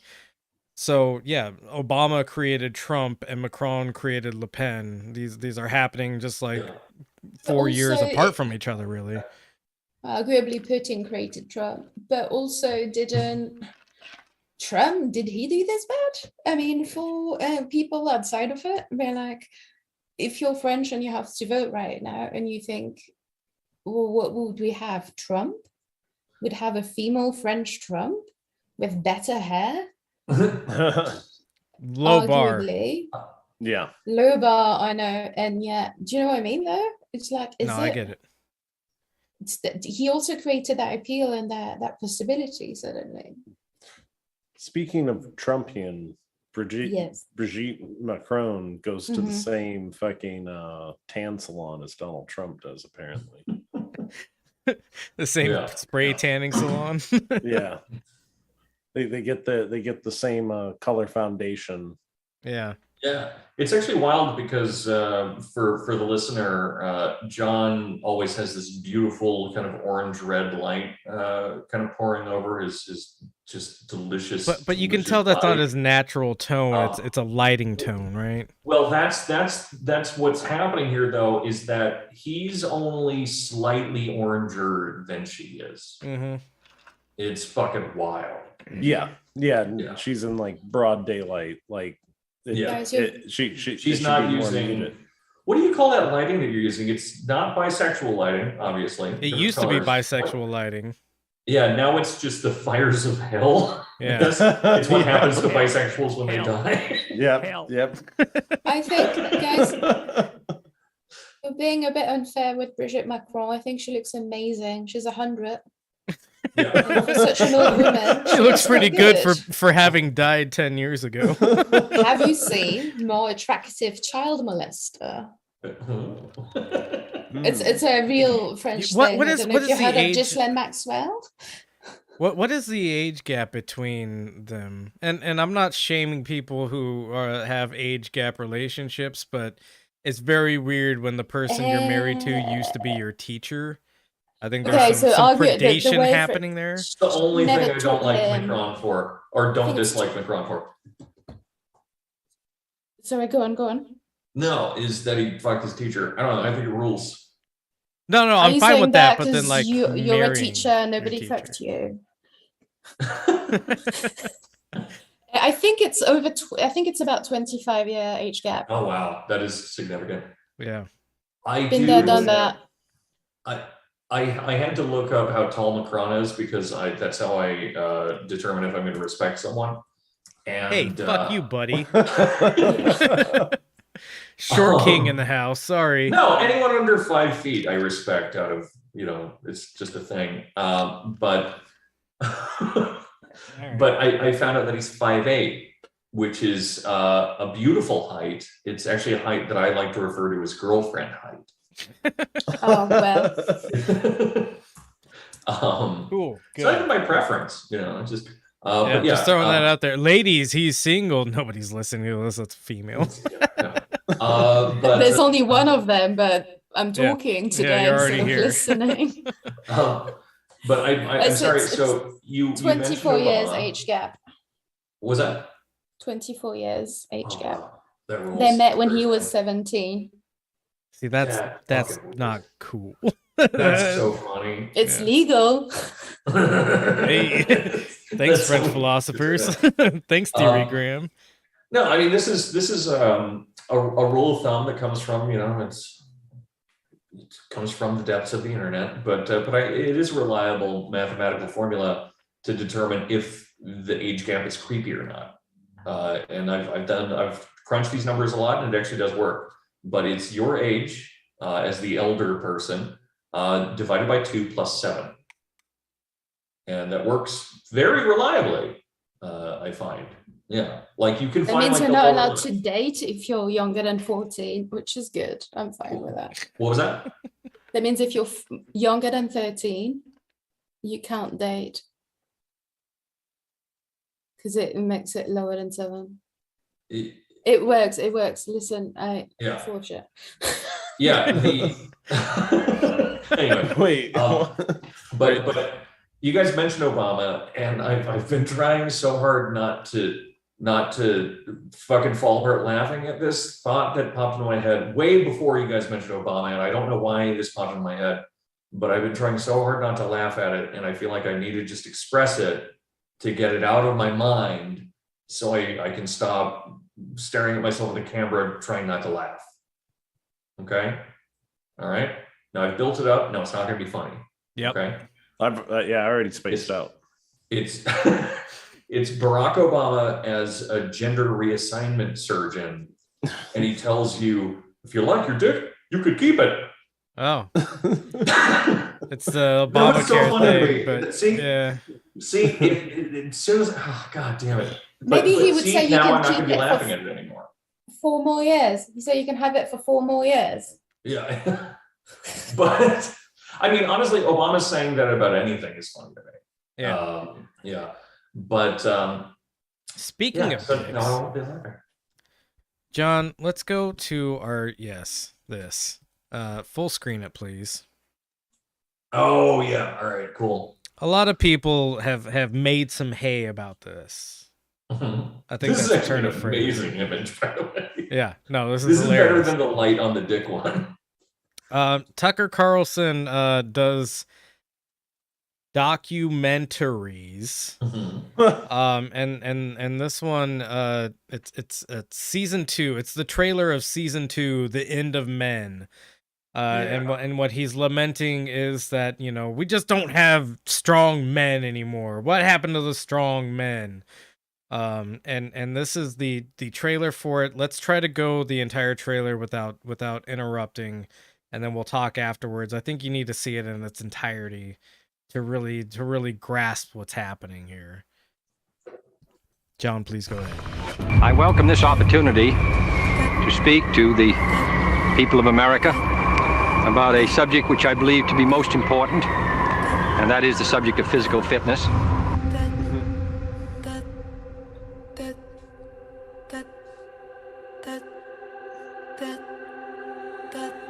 A country is as strong, really, as its citizens, and I think that mental and physical health go hand in hand.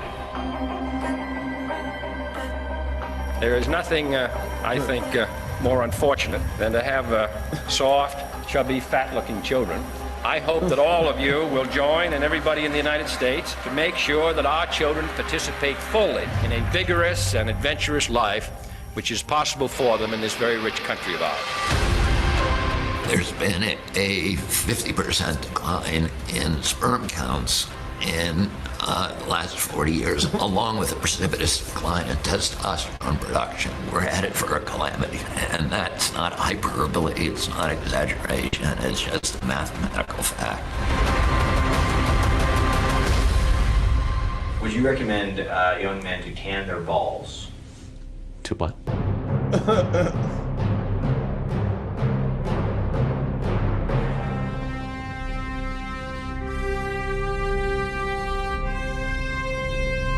What the fuck is that?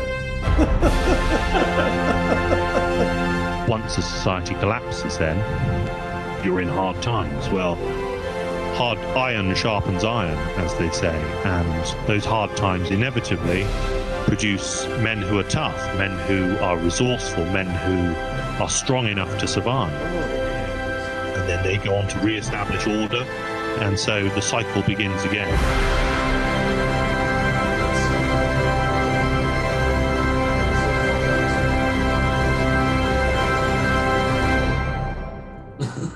What the fuck is going on? I have an erection. Yeah. I've never been... Jay, as the only woman in the room... I would like to have testicles so I can sun them. Oh, no, I was going to ask you to step out. Oh, okay. Yeah. You might notice that the blinds don't go all the way down behind me. Yeah. And that's so I can hang them, you know. just hang them out the... So to the listener, there were scenes of something called testicle tanning,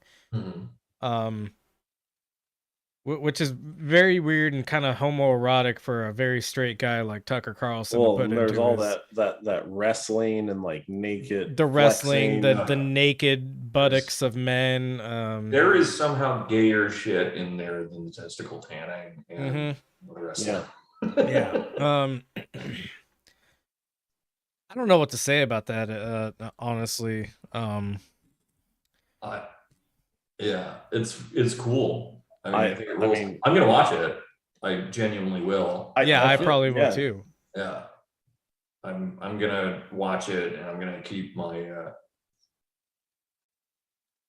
you know, I'm gonna keep the tissues nearby. That's all I'm gonna say. Right?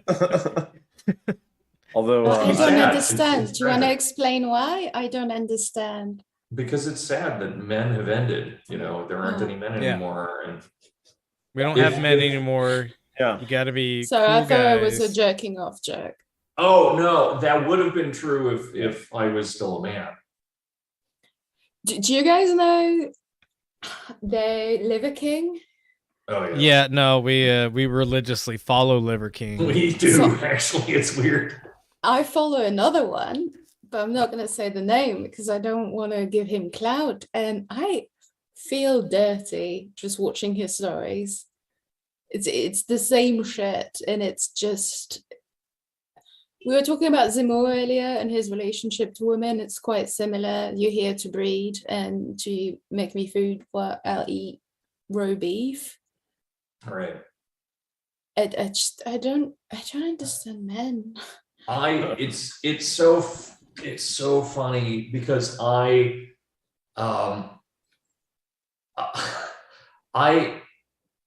really like the sense of like, ooh, I'm being healthy and I feel vigorous and things like that when I do something like eat a big old salad and have some liver or something. I get that in a certain way, but I love the idea of going so off the deep end with it that it becomes not just your personality, but a personality that is like explosive. You're like a grenade of like of liver vigor, which again are words I should be allowed to say.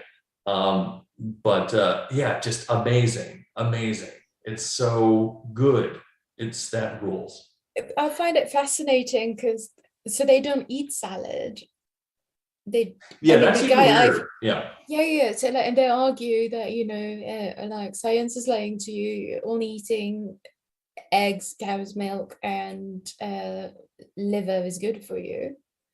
And it's kind of that weird eating disorder meets unresolved masculinity. And to be like, no, I'm right. Like, and that's a very toxic trait that you see in men sometimes. They're like needing to and I'm sure women as well, and people who are neither, needing to justify that they're right at all costs. Mm-hmm. And they have the absolute clowns, which is quite funny, but also, I don't know, when your personality is tanning your balls, maybe you don't have a personality. Yeah. No, that's reliable. Yeah. Hey, that's actually a good segue into our next topic. I did this. Oh, hell yeah, dude. I promised to watch every single episode of Walker that was out. The Walker Texas Ranger reboot. Mm-hmm. And I have a review for it. Oh, cool. First off, John, if you could focus on that image that Wikipedia has. That's the splash screen that comes up every time they like transition to commercials. Which is also the part of the DVD cover of a porno. Right, yeah. Men are fucking weird. Straight men are the gayest people in the world. Yeah. So I have written up a review that has 8 points in it, and one of the points has 3 sub points. Oh no. That's 10 points. Yeah. So the show only knows how to tell one story over and over again, and it keeps telling the story over and over again. Yeah, it's the Petersonian monomyth. Sort of, kind of. But what's really amazing about it is halfway through, or sorry, not halfway through, at the end of the first season and like the like couple of episodes in the second season, it makes a character leave the show so that they can introduce a new character that has the same exact story arc, because I don't know, they just didn't have like enough room for all these main characters to have the same story arc. But let's not be judgmental about this, because I really like Law and Order. So no, this is worse. The story arc is, I'm damaged person who lost someone and now I'm like edgy. Oh, all of my relationships. No, worse. What? Promise it's worse. I've seen your relationships. The acting is dog shit, of course. Yeah, the acting in my relationships is pretty bad. Yeah, the acting in your relationships is dog shit. But Jared Padalecki, who is the main character, who is Walker, he only has one acting mode, which is having sad eyes, looking intense, and then between lines he does this. as if he's struggling, and for the listener, I just moved my lips weirdly.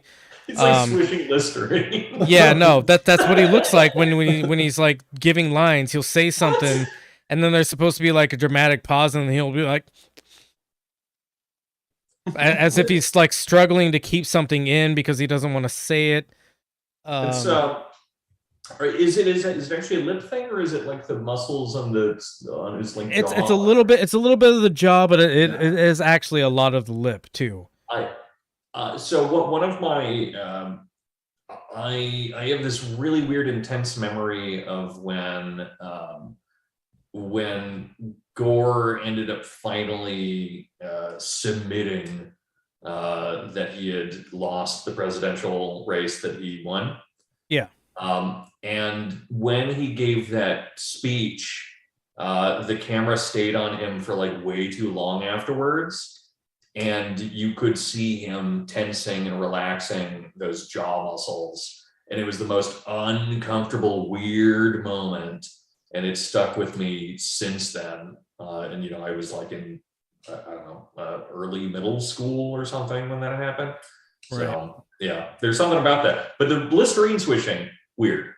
Yeah, no, he does more of a Listerine swish than a jaw clench sort of thing. I'm trying to do it. It's so unnatural. I'm pretty certain that a lot of this is just an advertising scheme. Because the advertisement placements are not even like obvious. They're explicit. TX Whiskey has to be funding this in some way because they're always like, oh, let's drink some TX whiskey. Like, not even like, oh, right. let's have a shot together, and then they pull out a bottle of TX whiskey. They will explicitly say, oh, let's get some TX whiskey, and then they'll put TX whiskey like in full view in front of the camera. The other thing that they do, which is like just nobody, I don't know anybody that actually does this shit. I understand that the Google Voice Assistant is a real thing and people can use it. I don't know a single fucking person that actually does. I know people who sometimes will accidentally say something that sounds like, hey, Google, and then they'll get annoyed because their phone starts doing shit. Michael, you have not experienced how unbearable people can be. No, I haven't, I think. But you're right about that. But we're talking about regular country folk that will turn to a screen and be like, hey, Google, set a reminder for me to do something at 7 p.m., sort of shit. That's not natural. Remind me to kill that outlaw, extrajudicial. Right, yes. It's the most awkward way to introduce technology. It's like a very unresolved issue to introduce the smartphone into fiction. Right. And that's not the way to do it. No, it's really. We already had Knight Rider, guys. Like, we don't need to do this. I mean, there's so many like science fiction things out there with like AI where you say, hey, computer, blah, blah, blah. But when you're like talking about, hey, corporation that everybody knows, please tell me when to do something. It's weird and off-putting. Hey, Cortana. Well, yeah. I've actually been watching the Halo series too. I'll give a review on that later. Is that a Halo thing? Yeah, Cortana comes from Halo. Yeah. No, isn't Cortana the Windows version of all this shit? Yeah. Oh my God, are they the same thing? Do they come from one another? Is this superstition? The Windows Cortana comes from the Halo Cortana. No, my God, they're owned by Microsoft, both of them. I hate it. Yeah. I hate that so much. Feel good about that. Number 4, the show tries so hard to be wholesome, but it ends up being like inhaling secondhand nostalgia. Okay. Where like, imagine you're the only person at a party that isn't drunk or high, right? And so you've got a bunch of like drunken high people around you, and they're all like, "Hey, I'm drunk and high," and like we're relating to each other, and you're just kind of like looking at them like, I can't relate to this at all, you know? And so you've got all these moments where it's like really generic nostalgia, where the daughter character is always like, remember when we were kids and we used to blah blah blah, and it's like something that's a little bit quirky, but you can like kind of imagine it into your own like childhood sort of shit. And then they like embark on this like rediscovery of their nostalgia together, but you can't feel anything for it because it's not your nostalgia. So it does that all the time. And then the worst thing that I think it does is the woke story arcs. Oh, hell yeah. All right. Which it starts and then immediately abandons. All right. So this is the, it needs to, yeah. This is the point that has 3 subpoints in it. So early on, Stella, who was the daughter character, her and a friend get in trouble for underage drinking, sort of shit. Stella, you shouldn't be drinking Stella Artois unless you're an adult with fine taste. I don't think they got the I don't think they got the advertisement for Stella Artois. Or Artois, sorry. I said Artois. Artois. It's from Belgium. We don't mind there. Yeah. It's shit beer. Anyways. Why do people drink that stuff? Piss is good. Was that? Piss is good. Yeah. In Europe, people like to drink piss. I think that's that is what you're saying. I was going to make fun of you by pretending that you said piss, but you did say piss. Mike argues that I have a piss kink, so every conversation I try to talk about piss to prove him right. We all got to bring the piss kink in somewhere. All right, so back to the subject. Stella has a friend. You said we stopped talking about piss. A friend who was born in America, but her parents are undocumented. So her friend's technically a citizen, but her parents are undocumented. Her and her friend get in trouble for underage drinking, so that puts her undocumented parents' ability to live in America at risk. There's maybe like 10 minutes across I would say 5 episodes devoted to like, don't worry, we're gonna work something out to keep your parents in this country, right? That ends up falling through. Her parents get deported at the end of season 1, where they're kind of doing, they're like, okay, well, what are we gonna do between seasons, sort of stuff. We'll just like allude to, you know, summer plan sort of thing. Stella talks to her friend who has undocumented parents. Her name is Isabel. She's like, Isabel, what are you doing? And Isabel's like, oh, I'm gonna visit my parents in Mexico. You never see Isabel again. Second season happens. Isabel is gone forever. Yeah, she got ganked by the cartels. I guess so. The second woke story arc, Walker's brother is a gay man. Yeah. You never once see him, and he has a partner for most of this. They become a little bit estranged, but then they kind of like reconnect. You never once see them show any act of intimacy aside from touching hands or like giving a really strong embrace.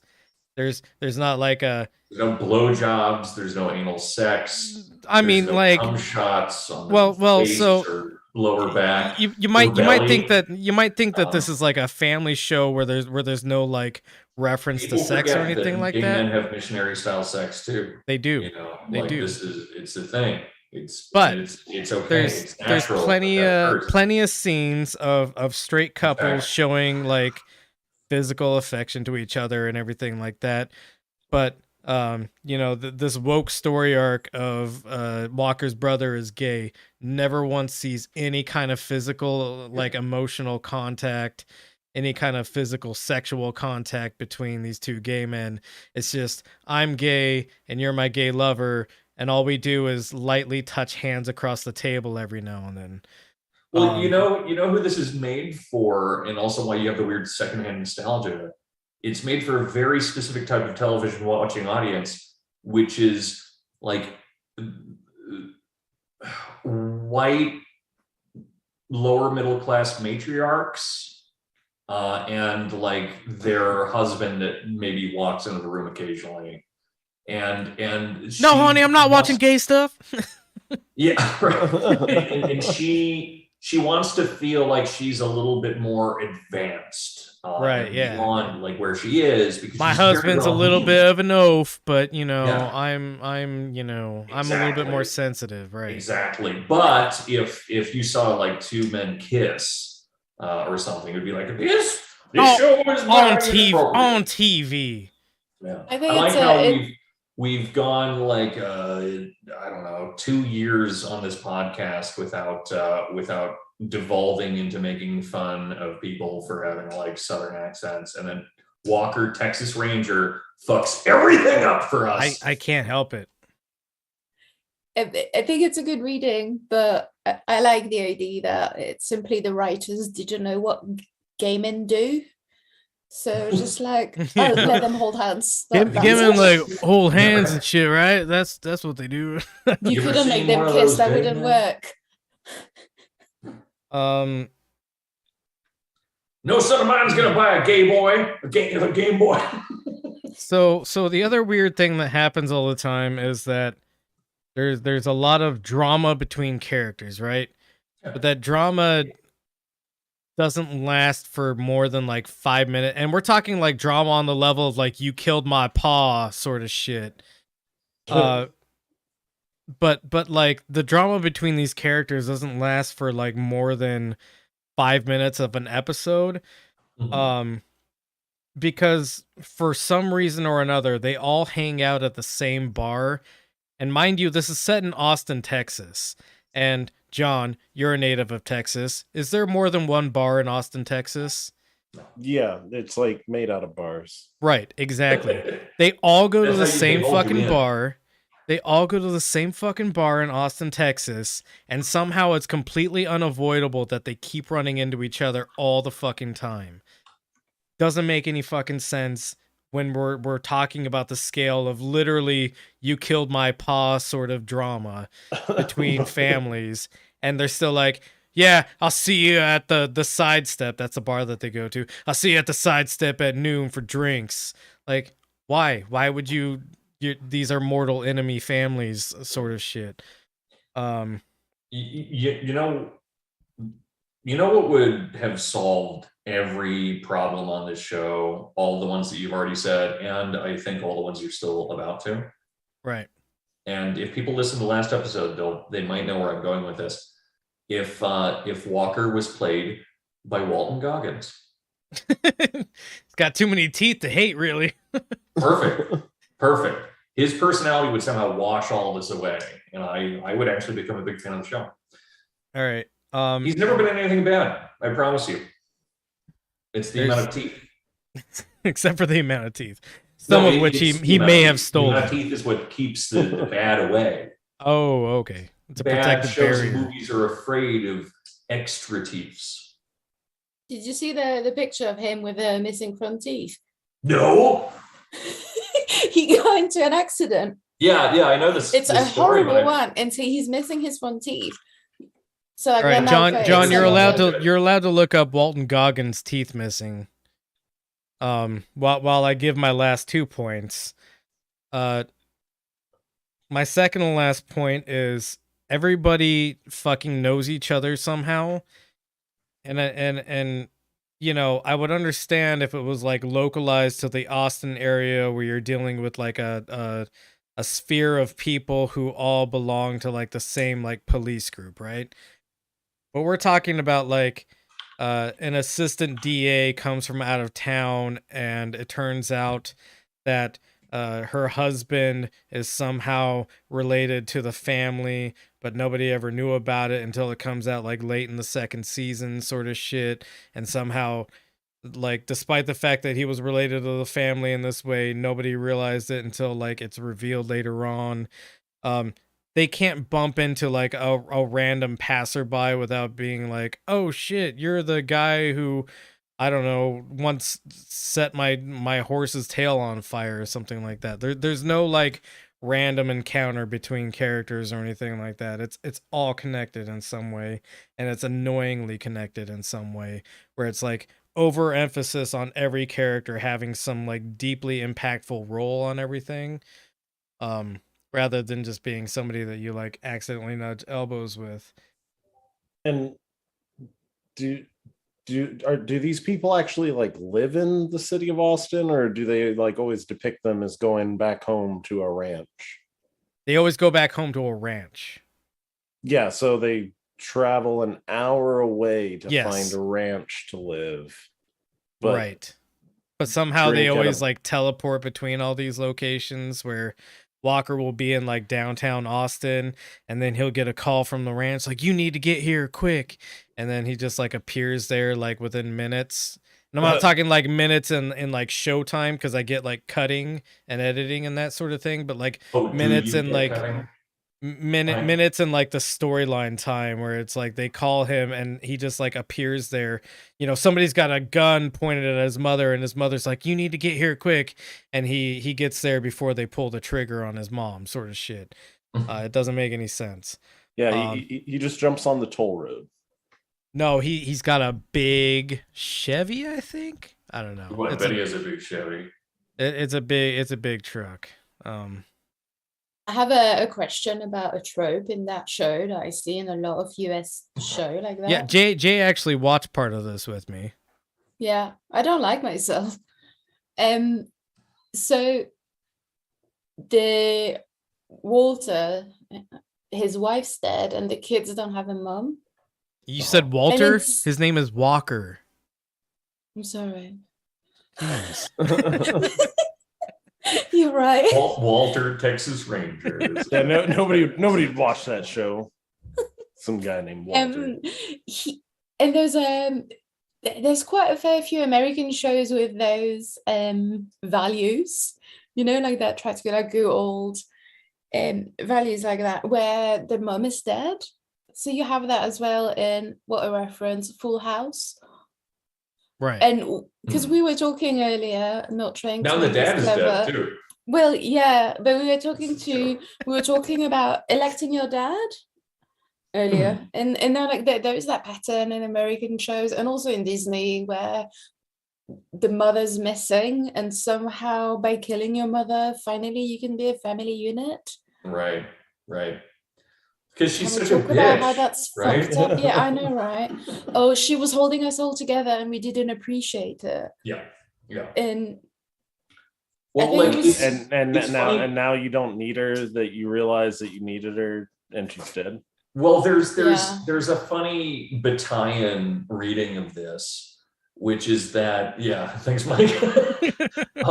Which is that by sacrificing the mother, she becomes immanent with the rest of the world and thereby becomes more present in her absence.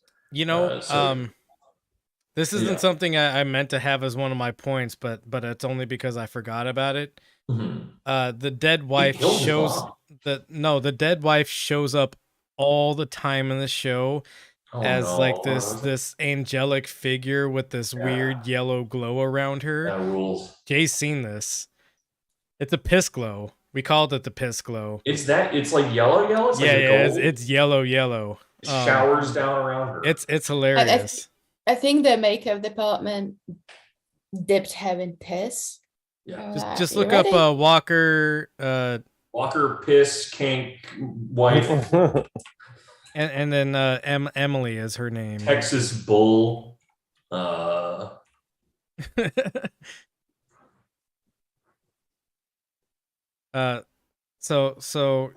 I mean these aren't great representations of it.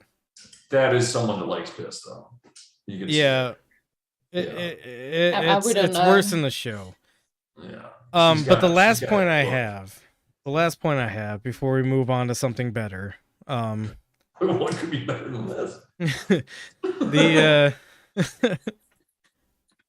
That's more like what it is, right there. Yeah, just it's always this like weird hazy thing around her. It's a cedar pollen. That's what that is. Oh, okay. Yeah. And what I really love about that face there, like the rest of the images, it's a little bit more ambiguous, but they really capture a certain essence in that image, which is it's the look of a white woman that's about to say something extremely racist. Important thing to note, this is actually Jared Padalecki's real wife, is the that's wife so of the show. Yeah, that's so fun. And there's going to be an article out somewhere on BuzzFeed or something about how Jared Padalecki is such a great guy because he refused to kiss anyone but his wife for the show. No, he's already kissed other girls. It's fine. Oh. Yep. Well, he refused to fuck on camera anyone except for his wife for the show. Wholesome alert. So the last point. A bunch of women on this show. The last point I need to make. Mm-hmm. This show has, and I don't necessarily believe in like morality per se, but the show has no guiding set of morals where it'll be like, oh, Walker is a loose cannon, right? And he does questionable things sometimes, and it's noted several times in the show that he has several misconduct write-ups against him, right? But then another character will do something bad, but that's like too out of line. But then Walker will do something that's too out of line as well. But it's like, Walker's the good guy because he did the too out of line thing for a good reason, whereas the bad guy did the too out of line thing for also his own reasons. But it's he's Walker bad. is allowed to do it because he's the Ubermensch. Right? No, that's really kind of what it all boils down to. So basically, what Walker seems to be saying is the Rangers can be seen as cops, right? And so you have good bad cops, and then you have bad good cops. Yeah. And the bad good cops are the bad good cops are wicked, horrible things that need to be taken down, and the good bad cops, they might do some bad things. It might color out of the lines. That line is used so many times in the show.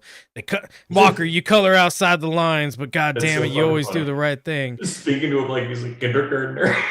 Yeah. Literally. Keep trying to put a square peg in a round hole. But yeah, every time Walker does it, there's a reason. Every time another cop does it, it's not a reason. And then my last point, I think I wrote this when I was a little bit drunk. This show sucks shit. Yeah, that's good. That's very good. Well, Walker, you can't keep coloring out on the lines. You're like a square peg in a round hole. No, you don't understand, Chief.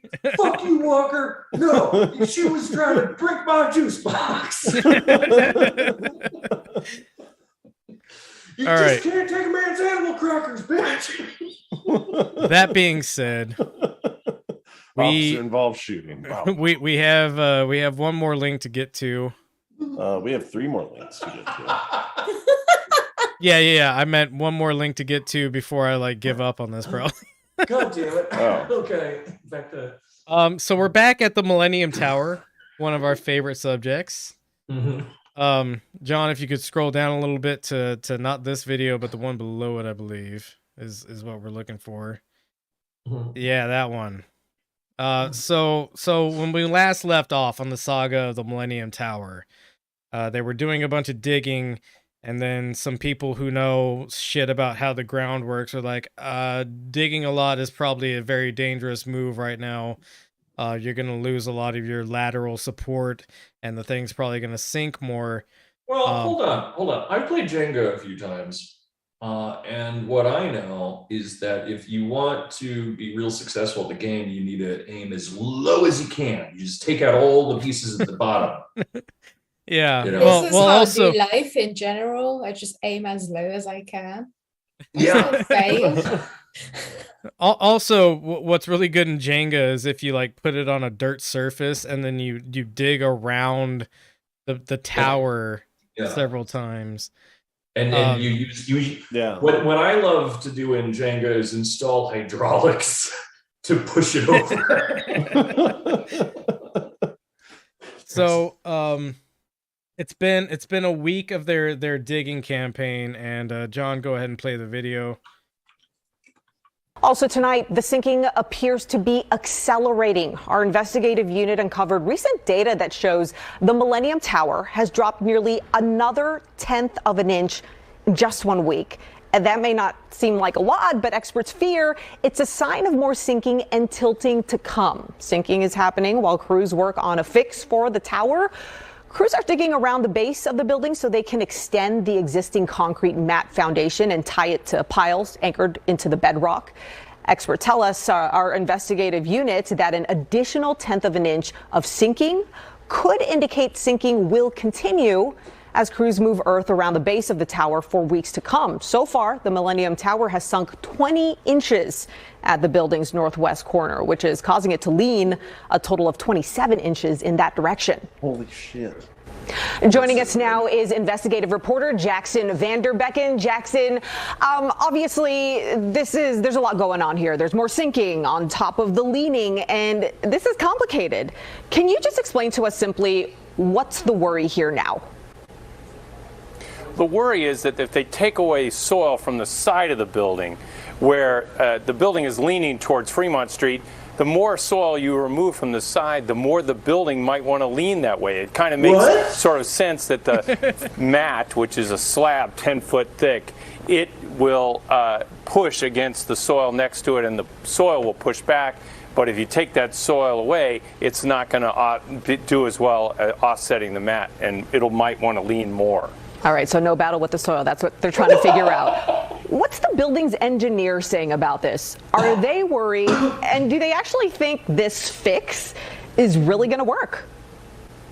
Well, no. Well, first, the fix, they do think it'll work. They think it'll at least offset some of the tilt and stabilize the building by anchoring it to bedrock. As to what's going on now, they're basically saying that they expect some sinking and tilting to occur even as they are completing this work. All right, so the workers are working really hard, engineers as well. They're trying to figure all of this out. What about the homeowners here? What's the latest with them? Well, I think some of them are asking some pretty significant questions, but right now the answers are just going to have to wait and see. They really have very little information to go on because a lot of this material is between the engineers and how they're planning to do this fix and get it done. There are outsiders who look in and have questions, but so far we're just basically having to take a wait and see attitude. Yeah, like all of us, it's a wait and see situation. All right, Jackson, thanks so much. There are people who look in to the top floor for ground level and have some questions. If you're looking for more people living here, they have a lot of questions like, where did all of my eggs go? And also, why did my dog fall out the window? Why do I keep falling out of bed? Yeah. Keep waking up in someone else's apartment. First off, John, what the fuck was that aspect ratio? That what now? The aspect ratio on my screen was dog shit. It was so stretched. Oh yeah, it's what I don't know. It's whatever the setting is. Mr. Vanderbecken is just a stretchy boy. All right. Vanderbecken, king as always, saying it as it is. Again, I think we're gonna see this building fall down. Oh yeah. If there's a God. Yeah, if there is a God. You could make it a modern Pisa tower. Right. If I'm shocked that we haven't heard about the architect, really. But if I was the architect of this and I had fucked up this bad, I wouldn't go into hiding like they have. What I would do is say, yes, this is a performance art project and it's supposed to sink to a certain degree, and it's our beautiful modern day Tower of Pisa. And I'd be like, bullshit. I'd be like, that's hilarious. It's an ode to the Italian architects of yesteryear. Yeah. I would like to build more lopsided buildings if anyone wants to give me $3 billion. The City Hall of Brussels is a very large, very beautiful building. And the architect that designed it, once it was completed quite a while ago, it's an old building, realized that it was not perfectly symmetrical as per his plan. So he did the only thing you can do and walked all the way up City Hall and killed himself. Nice. Oh yeah. You know. And yeah, maybe it's an option. Yeah. Nice. But wasn't Venice also like that was a mistake, right? Like it was just on a bog and it kept sinking down. Yeah. So I mean, if you just keep a tight upper lip and just say, "Oh, I did it on purpose," then you can get away with fucking anything, especially with buildings. You see, the ocean is actually an integral part of the city, and so I wanted to incorporate it into all of my buildings and streets. Yeah. Why would I build a whole city on a bog? Well, because I am a big fan of ferrymen. This is actually an eco-friendly city because as the oceans rise elsewhere, we won't have cars. Imagine how much ferryman poops in the canal, though. Oh yeah, there's got to be so much poop in that water, and so many like romantic tourists, I'm sure, have like drank out of it for some weird reason. Yeah. There's scat fetishes. Yeah. I want to share a poem. Go ahead. Right. And it's a poem that shows so obviously everything that's happening with this tower is asinine, and it's really good that we have the adults that are taking care of the problem in order to solve it in sensible ways, right? And I wanted to share this poem because it's one that I actually remember from my childhood, and it proves that this idea was fucking stupid and a child could have told you this. This is by Shel Silverstein. It's called Pancake? ? Ooh. Who wants a pancake, sweet and piping hot? Good little Grace looks up and says, I'll take the one on the top. Who else wants a pancake fresh off the griddle? Terrible Teresa smiles and says, I'll take the one in the middle. So That's not how you is, play if pancake. something is unstable, stop fucking taking parts out of the bottom. Yeah, I get it. Or just Wise don't go words. Why? But I mean, the real philosophical. I mean, like a really smart kid will look at the poem and will say, not, well, it's a silly idea to take the one in the middle, and they would say, why the fuck is this stack of pancakes so high? Exactly. See, so again, You stacked them children too can solve tall. this. Don't stack 1 billion pancakes, and don't build a skyscraper that's going to be a problem if it falls down. I think we should return to monkey and live in trees, and then we would never complain about pancakes or buildings. But sometimes Wait, trees lean, Complain about Jay. pancakes. I think we can still make pancakes. Yeah, but I lean with the tree. Oh, that's very Hashtag very, lean. Yeah, I love lean. I love lean. All right, cool. On to our next shitpost subject. A lot of hullabaloo, if you will. It's a racist word. Is it? No, I don't think it is. I wanted to convince you that. So this thing happened recently where this journalist named Taylor Lorenz doxed the libs of TikTok account owner, who has in turn doxed a lot of other people. I'm not saying anybody's right or wrong here, except it's funny. Hold on. That's so. I feel like the order of operations there is a little mixed up. This TikTok or the libs of whatever the fuck Libs person was doxing people to begin with. Right? Yes. Right. Yeah. So it was. Yeah. Well, I said it in reverse order, but I did use the right tenses, technically. So. We can carry on. I'm sparking so bad right now. Libs of TikTok. an account who doxed a ton of people, calling them out as pedophiles when they weren't really pedophiles. Anybody who was trans and a teacher, they would like release their information and get them fired from their job, or like put their job in question, sort of shit. Taylor Lorenz, a pretty shitty journalist on all other counts, like did this investigative journalist bit, uncovered who the account owner of Libs of TikTok was, doxed Libs of TikTok, which not great either, but you know, this is a person who's doxing people all the time, so crocodile tears can be shed. And then Taylor Lorenz in turn gets doxed, and now she's crying about it. I don't care about any of these people. I think it's hilarious. But if we want to see how far Glenn Greenwald has fallen as a journalist, we need only watch like the first 30 to 45 seconds of this clip, which is hilarious. First off, he's on Tucker Carlson, and he offers Tucker no pushback on this incredibly baited question that's offered to him.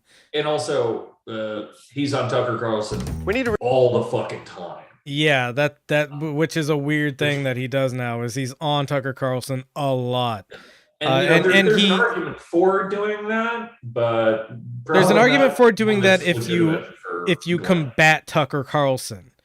But he doesn't ever combat Tucker Carlson, and in fact, he said that Tucker Carlson is a socialist, which is that's where exactly. Like Greenwald is fucking up. I don't even necessarily think that you need to be or at least like hyper combative with someone like Carlson, but not hyper combative in like terms of like actively shouting him down or whatever, but like give some pushback to, again, we'll see this incredibly baited question that Tucker Carlson gives, and he just kind of like avoids the conflict and goes into this weird diatribe about like, let's talk about journalistic integrity, when we're talking about two groups of people who have no journalistic integrity, which is Libs of TikTok, a doxer, and then Taylor Lorenz, somebody who doxed a doxer, but also like sucks in general, so who cares? Who doxes the doxer? Right. So let's go ahead and play this, John. Who has done actual reporting over many years. He's been following the story closely. You can find him, of course, on Substack. Glenn, what I have to ask you, too, why would the government of Germany be funding the doxing of an American Twitter account? What are we looking at here, do you think? Look, if there were really a principle, Tucker, that everyone was willing to agree with, that anybody who obtained any influence on social media, even if they wanted to remain anonymous to protect their family or their workplace or their community, now is fair game to be investigated en masse, no matter their political ideology. Everybody was subject to that. I wouldn't agree with that, but at least I could swallow it. The idea that as soon as someone gains influence, they're fair game for reporting. But that's not the case. Imagine, for example, if I tomorrow go to Taylor Lorenz's home and bang on her door, or Fox sends a camera crew to her parents' house, or some right-wing independent journalist goes to her sibling's workplace and says, we're here to find out information about Taylor Lorenz, an extremely powerful and influential journalist. Or imagine if you unmask the identity of, say, a trans activist who was popular on Facebook, or a Black Lives Matter activist who had a big Twitter following. You think these people who are defending Taylor Lorenz would say, oh, this is fair game reporting, this is shoe leather journalism? They would declare like some sort of crisis of national mental health and press freedom. All right, we don't need to listen to any more of this. It's clearly a huge double. So first off, the question is, why is the German government funding this investigative journalist to dox people? Doesn't address that at all in his response. Goes straight to, so whenever you're an influencer on social media, now you're fair game for doxing. And then he goes on to say, what if you're a trans activist that gets doxed? That's literally what Libs of TikTok was doing. Yeah. He has done no fucking investigation into this situation at all, and he's a fucking idiot now. I don't know what happened to this guy. I think the CIA put a fucking brain chip in him. That's it. That's got to be it. I have, and you know what? If people want to go back, I don't remember which episodes or whatever, but the first time that Greenwald was brought up on the show, we have him on all the time. Yeah. But the first time he was brought up on the show, I like audibly moaned, and I swear to God, this was like back in like 2020. So many people were going off about how great fucking Glenn Greenwald was. And he's always been, this has always been present. It just, he had some good things to say along with it.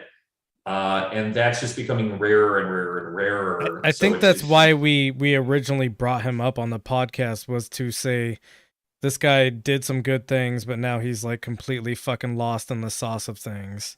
I think we ended up bringing him up around the Venezuela bullshit, because like of all the things that he says, the only things that he says that are remotely decent sometimes, at least back in 2020, were about Southern and Central America. And that has changed as well, largely. But he's just fucking always been like this. He just ran out of good things to say, and this is all he has left. Absolutely. Yeah. But yeah, interesting to see this. Again, if you dox people on your Twitter account and then you get doxed, I have no sympathy for you. It's just you're fair game at that point, Live by the sword, die by the sword. Exactly. Live by the dox, die by the dox, or whatever. Live by the tweet, die by the tweet. And then we have our last link, which I forgot that I put in, but we might as well watch it because it's funny.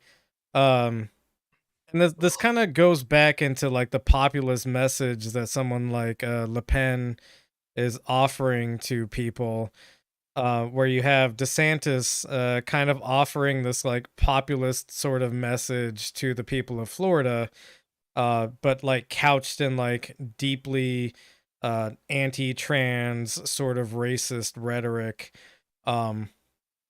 And we can go ahead and play this clip, John.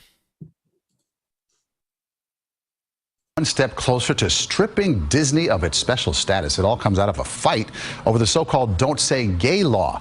CBS 2's Manuel Bojorquez is in Orlando tonight to explain. When Disney World was still just an idea, the Disney family lobbied Florida officials to create a special improvement district governed by Disney and called Reedy Creek. It taxes itself to provide roads, power, and some emergency services. That was 1967. This was the governor's call to lawmakers this week. But they also will be considering termination of all special districts that were enacted in Florida prior to 1968. The move comes after Disney publicly condemned Florida's parental rights and education law, which critics call Don't Say Gay, because it prohibits public school instruction on topics related to sexual orientation or gender identity in grades K through 3. Is this retaliation? No, I don't think so. But I think that when we don't need to listen to this conversation. Issue rise up.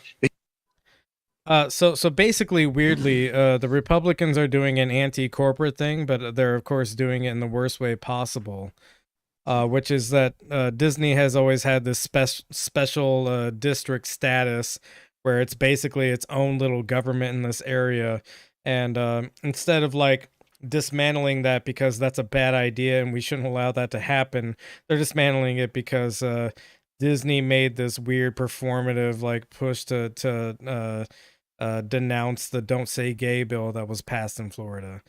So that sucks. And this is why DeSantis is probably going to win in 2024. He'd make such a fucking funny president, dude. It would be fun. It would be almost Trump funny. Nobody is ever going to beat Trump as the funniest president. No, well, no, come on. It would be funny in a different way.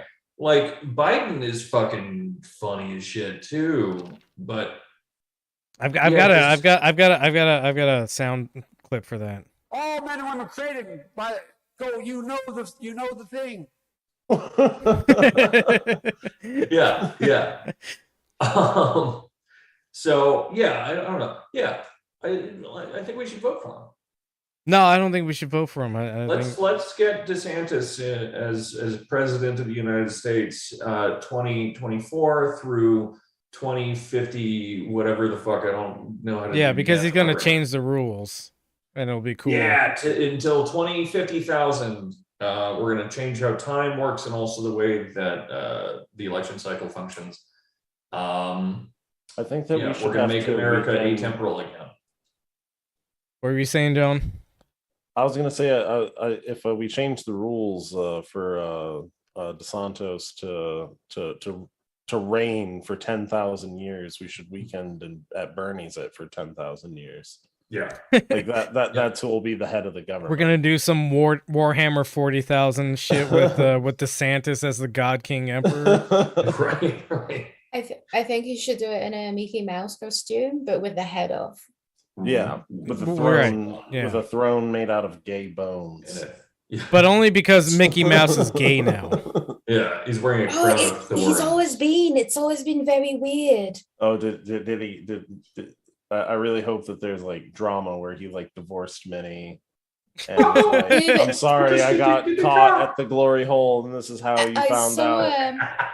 A story of a guy on a Disney cruise who was dressed as one of the, I don't know what we call them. He was not a character. He was just like one of those luggage carrier guys. And he was introducing the kids to Mickey, and he was like holding Mickey with his hand on his shoulder. I was like, hey guys, this is Mickey. And then he got taken aside because apparently he touched Mickey's boobs. And that was really bad and taboo to do that in front of kids. I guess because the actors tend to be women, because they have to be under 4 feet, under 5 feet, which makes it girlfriend height. Is that right? Yeah. But that's mad. So yeah, you can't touch Mickey's boob, and he got fired for it. That's so fucking. We got transgender Mickeys out here on these cruise lines.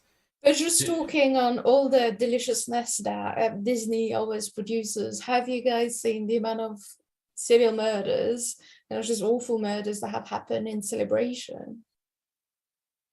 In Celebration of what? Do you know Celebration, Florida? That's the Disney town. Oh. Because there is that. I mean, I think Disney. Well, he was fascist, but like this is where they go and hide because this is seen and presented as the perfectly little village. Love it. So people with like terrible. There's a lot of German grandpas living in Celebration, Florida, huh? Oh, I heard the best insult ever. It's you look like a German man from Chile.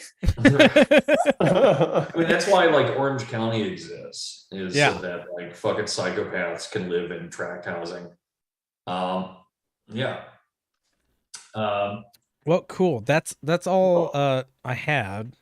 But and you know, maybe a good way of closing it is to remind the words of Barack Obama when he was first speaking to Mickey Mouse, which was, Mickey, if you like your dick, you can keep it. Dorian, we never got a chance to say this because I never needed a potty break, but I have one last audio clip that I saved to the soundboard, and I saved it specifically for you, and here it is. You're shitting yourself. Do I need to play it again? Yeah. You're shitting yourself. Oh, from the video that I sent you. You're shitting yourself. Yeah. Go to the bathroom now. All right. Well, folks, thanks as always for joining us. We didn't get around to the comments, but I think we answered most of the comments. Most of them suck, honestly. Well, they're okay. We like these people. They're good people. Here's the thing, Mike. There's a difference between you and I, and it's not just our size. Huh. All right. Go on.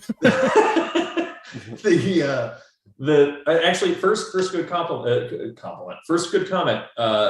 Actually, Job or Jeb would still objectively be the funniest president. Yes. Yeah, he would be the funniest president imaginable. Rudy Giuliani would be good. That would be really good, actually. That would be really funny. But anyway, so the real difference between you and I is I don't pretend to like these fucking people. You actually like them? Is that what you're saying? Yeah. Okay, good. I feel a genuine intimacy with all the Turn that around. Yeah. All right, cool. Before we go, Danko, do you have any pitches? I do. So the usual one would be, we have this workshop. We study writing and philosophy. This week, we're actually going to be focusing on writing as a kind of a craft, and we're going to do that once a month. But otherwise, we're looking at eroticism, which is hosted by Laura Nicholson, who is brilliant and wonderful. And I am doing a series on fascism. And it's been, I think, very lively and actually really kind of enlightening. So if anyone wants to check that out, it's only $5 a month, and you get reading materials. You get to go to 4+ sessions a month that are, up to 3 hours a piece. I mean, they're 3 hours, but you don't have to go to the whole thing because I'm not your dad, even if you vote me into the French presidency. But that's patreon.com/Truncata, TRUNCATA. Yeah, I almost lost that one. Yeah, so check that out. Also, a reminder that I was on the Pondering Cast. So check out OK Schizo, or I think it's Pondering Cast on Instagram. You can find it. You're smart people. Some of you. So you can find that. Apparently, it was a very entertaining episode. I said a bunch of bizarre stuff about panpsychism and shit like that. And tomorrow I am recording with some people that I've followed for a very long time, before Theorygram even existed. So Philosophy Union, so PAMU, the Philosophy Union. I'm recording a podcast with them tomorrow, so that I don't know when it'll be up, and I don't know if it'll be good. But I trust that they won't make me say the N-word. Oh, that's weird. I feel like you would only say that on your own accord, but neither here nor there. I'm a sellout. Let's be real. for the right price tag, right? What's your price? $10 to $15. We're gonna skip John for pitches because we all know. And Jay, do you have anything you'd like to pitch? Yeah, you should try pissing on your friends. Oh, okay. Well, right. You're goddamn right. Saleswoman, if ever I saw one. Also, any kind of fluid, give it to your friends. Yeah. So my pitch, as usual, the Benzo Rehab Dungeon is and always will be a free broadcast. However, if you would like to donate to this, you can go to patreon.com/BenzoRehabDungeon. I actually spent the last 3 months of Patreon money on the soundboard that I have now. So that's where it came from.